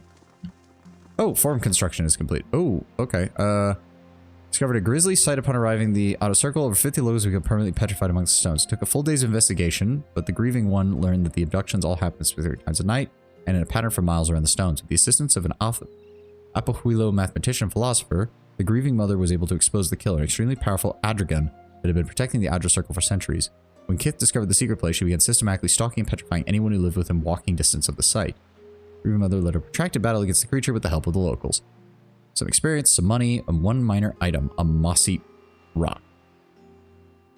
A one-time swamp lurker summon. Okay. Ah, that would make sense.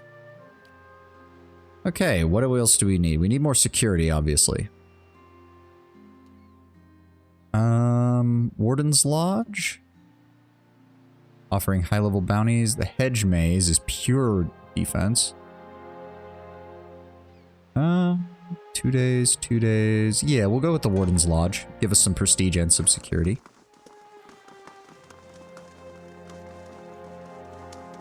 Ah. It's done then. Verzano plays with fire and someone else always pays the price for it. Your charity is more than he deserves. Still, at least I don't have to deal with him anymore. For that, I'm grateful. Whether you intended to or not, you've done the Valian Republics a service today, ridding us of him. I work closely with the embassy to protect our interests, but lately I think our gaze has been too narrow. You clearly have pursuits of your own in the city, but I think we could help each other out. If you're interested in doing some work for us. Officially, I mean. We can go together and I'll introduce you to the ambassador. She glances back towards the warehouse and raises her feathered eyebrows. That sounds good to me. Let's go. Good. Maybe I can finally do something more worthwhile than playing nanny to merchants. The embassy is up in First Fires, southwest of the Ducal Palace.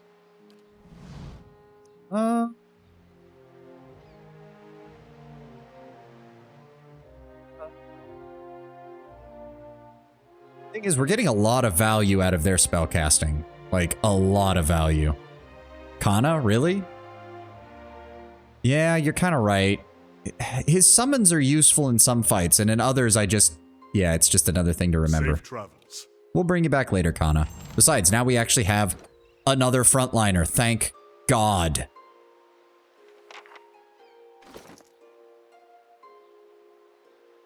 Okay, medium armor, fine, defiant, plus damage reduction, 50% armor damage reduction when under 25% health. That's useful. Fashion, clothing, padding worn on the breastplate typically reflects Valian styles. This one, belonging to the Paladin Pelagina, bears the stylet engraving of 5 suns, representing the Valian Republics, and specifically the Brotherhood of the 5 Suns.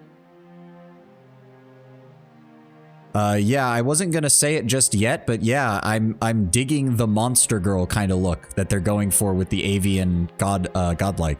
Like, it looks good. It's good art. I'm not even gonna lie. What does she have? You've got a fine greatsword and a pistol for ranged attack. Yeah, that look. It's the perfect combination of I kind of look down on you, but I also kind of respect you, so you better live up to my expectations. And if you don't, I will beat the shit out of you. All right, let's go. Do we have anything that might suit her better? We will not be giving her the Disappointer. Not quite that far, though, Sint. She's not quite that far. Plus, we're both godlike. We're both godlike characters, so it's not like she'd have a particular reason to dislike that anyways. None of the other swords really fit for her. I suppose we could give her the blunderbuss in place of the pistol. That might work as a nice little, accuracy, -10, veil piercing versus deflection. It also has rending. I like that idea. I like the idea of a paladin walking around with a blunderbuss and a greatsword. Could give her justice. Oh, you're right. We picked that up from, that's on my character right now, I'm pretty sure. It's not the worst idea. I can just go ahead and use one of the fine greatswords as a backup. Yeah, we'll do that. That sounds like a good idea. Then we go down to her. Let me see this. Yeah, same amount of damage, but it gets an additional crush damage bonus. Crushing lash.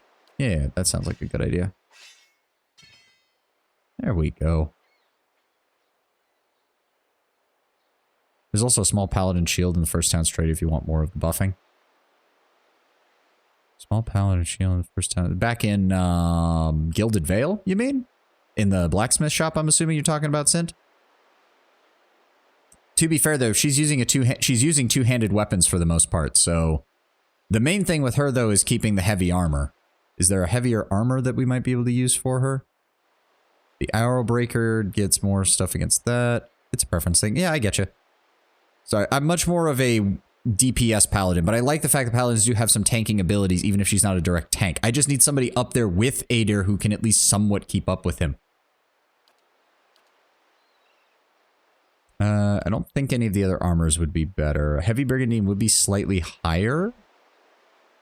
But she gets an additional 50% when her health gets reduced below 25, which isn't the worst. She also still has piercing. Piercing is a pretty common damage type, and she does get a bonus against that in that. So we'll keep that on her for now. As for the rest of her stats... Healing bonus, reflex. She's got just a regular cape. Reflex +5 with additional healing, or will +9. She's actually got a decent will save, so that's not as useful. We'll go ahead and give her the reflex bonus one. And we keep not getting anything for the rest of those slots. Like, nothing at all. Alright. We got a few more minutes. Let's go ahead and run over to... Yeah. I just realized we're in a party with Heravius. He's going to say something incredibly stupid to Pelagina, isn't he? No. Aloth in the back. We'll form the midline. She'll be on the flanks to support Adair. Yeah, we'll level her up. We'll level her up. She's also in athletics, but with some lore. But we're probably going to boost her survival, if that's the case. Oh, here we go. I haven't seen the paladin abilities yet.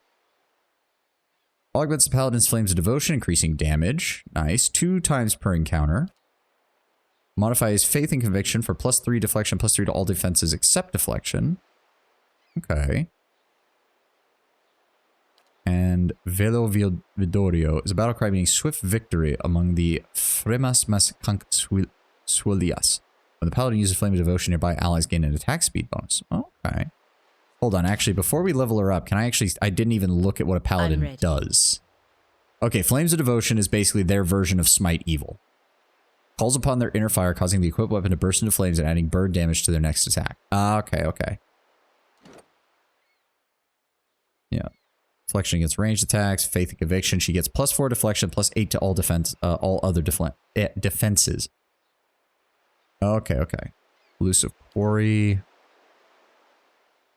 Avian Godlike are naturally difficult to hit with ranged weapons, gaining a bonus deflection against such attack. And below 50%, their godlike senses a moment before precise, granting a bonus to perception defense against disengagement attacks. Okay.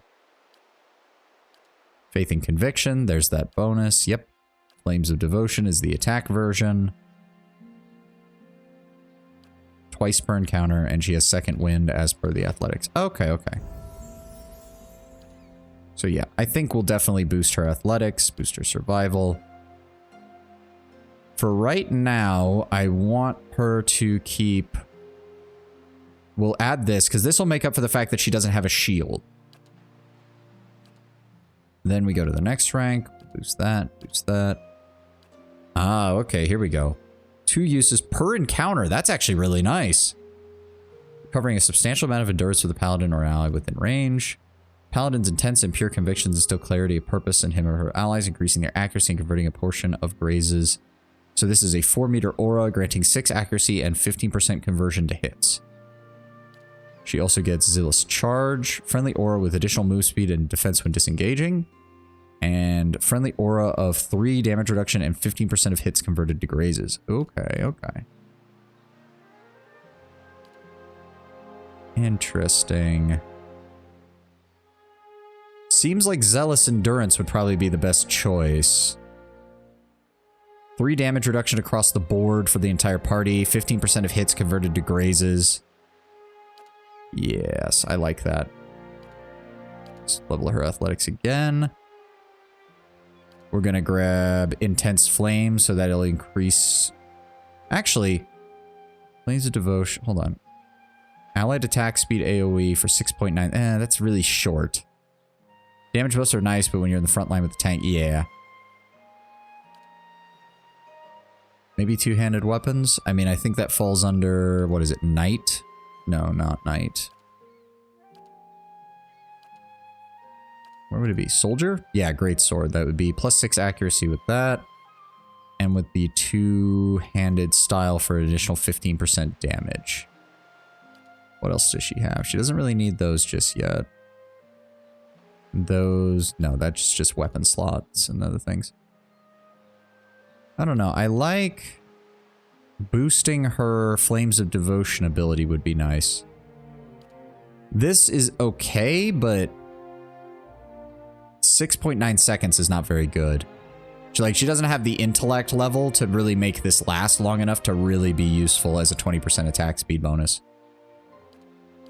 So yeah, it's either going to be that... What is this? No, that's for wizards. Interrupting blows. That could be useful. Vulnerable attack. Slows down their melee attack speed to bypass a portion of the enemy's damage reduction. And Bloody Slaughter. Two-handed style does seem to be the best choice. Yeah, two-handed style does seem to be the best choice for this. What does savage attacks do? Loses accuracy but gains damage. Okay, pretty straightforward. Yeah, we'll go with the two-handed style. Boost her athletics again. Okay, here we go. Inspires all allies in the vicinity when the paladin downs an enemy, providing a temporary bonus for... Again, the durations are really short, though, on these. I'd much rather have something that stays up at all times. Hostile effects suspended for 23 seconds. Ooh. That's pretty good. Sworn enemy can be neat. Marks an enemy as the focus of the paladin's righteous fury, granting accuracy and damage bonuses against the target until combat ends or the target goes down. Yeah, that's pretty good.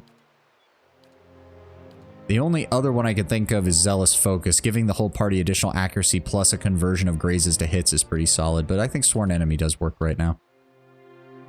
Again, boost our athletics. Oh, here we go.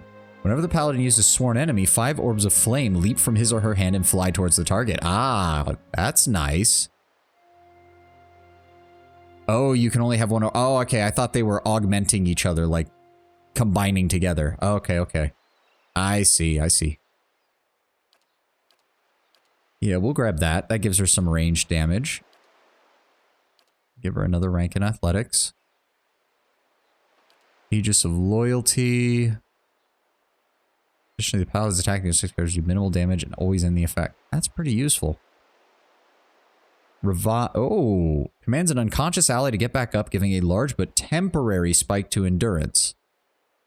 Some of which is lost after a short duration. Revive with 318 endurance, but lose 53 endurance after. That seems really useful.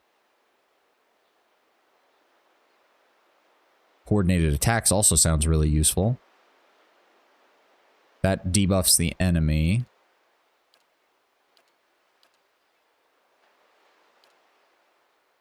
Yeah, okay, I see. I'm a big fan of coordinated attacks, but it's a different build. Yeah, no, I can definitely see how it works, especially if you're running a dedicated fighter or rogue as your player character, or actually even granting this ally to the same target. Really, it's anybody, even a ranged character can take advantage of that. I like the reviving exhortation, especially once per encounter. That's the kind of ability you'd expect to see once per rest, but no, it's once per encounter. Protect Itamak with her? Ah. Well, we're going to get reviving exhortation, because I just think, especially with how often my character is usually the only one who gets downed, I would really appreciate having the ability to get back up again. I'm ready.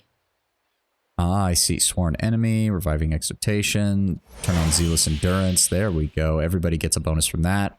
Her and Adir are going to get along great with them in the front lines. In fact, let me pull this up again. We're going to rearrange this again. We can now have a traditional column formation. Have those two at the front. There we go. Do be aware reviving can lead to double wounds due to being knocked down twice. True. But if I was going to be resting anyways, I would still rather get my character back up so he can continue fighting, rather than just being on the ground. Speaking of which, we are over the 3-hour mark. That is the end of the stream for today. Let me go see what I can find to raid. Today was a good day. Not nearly as much salt. Not nearly as much salt.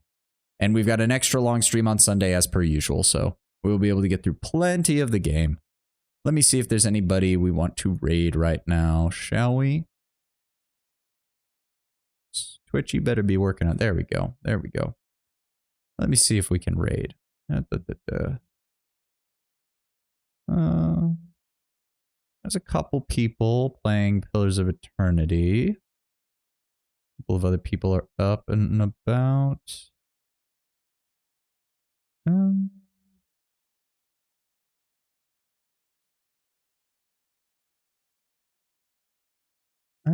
Yeah. Person's doing challenge run, apparently. No idea who it is. Let me take a look here. Not really seeing anybody. Thrifty? He's doing Halls of Torment right now. Why do I feel like I recognize the name of that game? Yeah.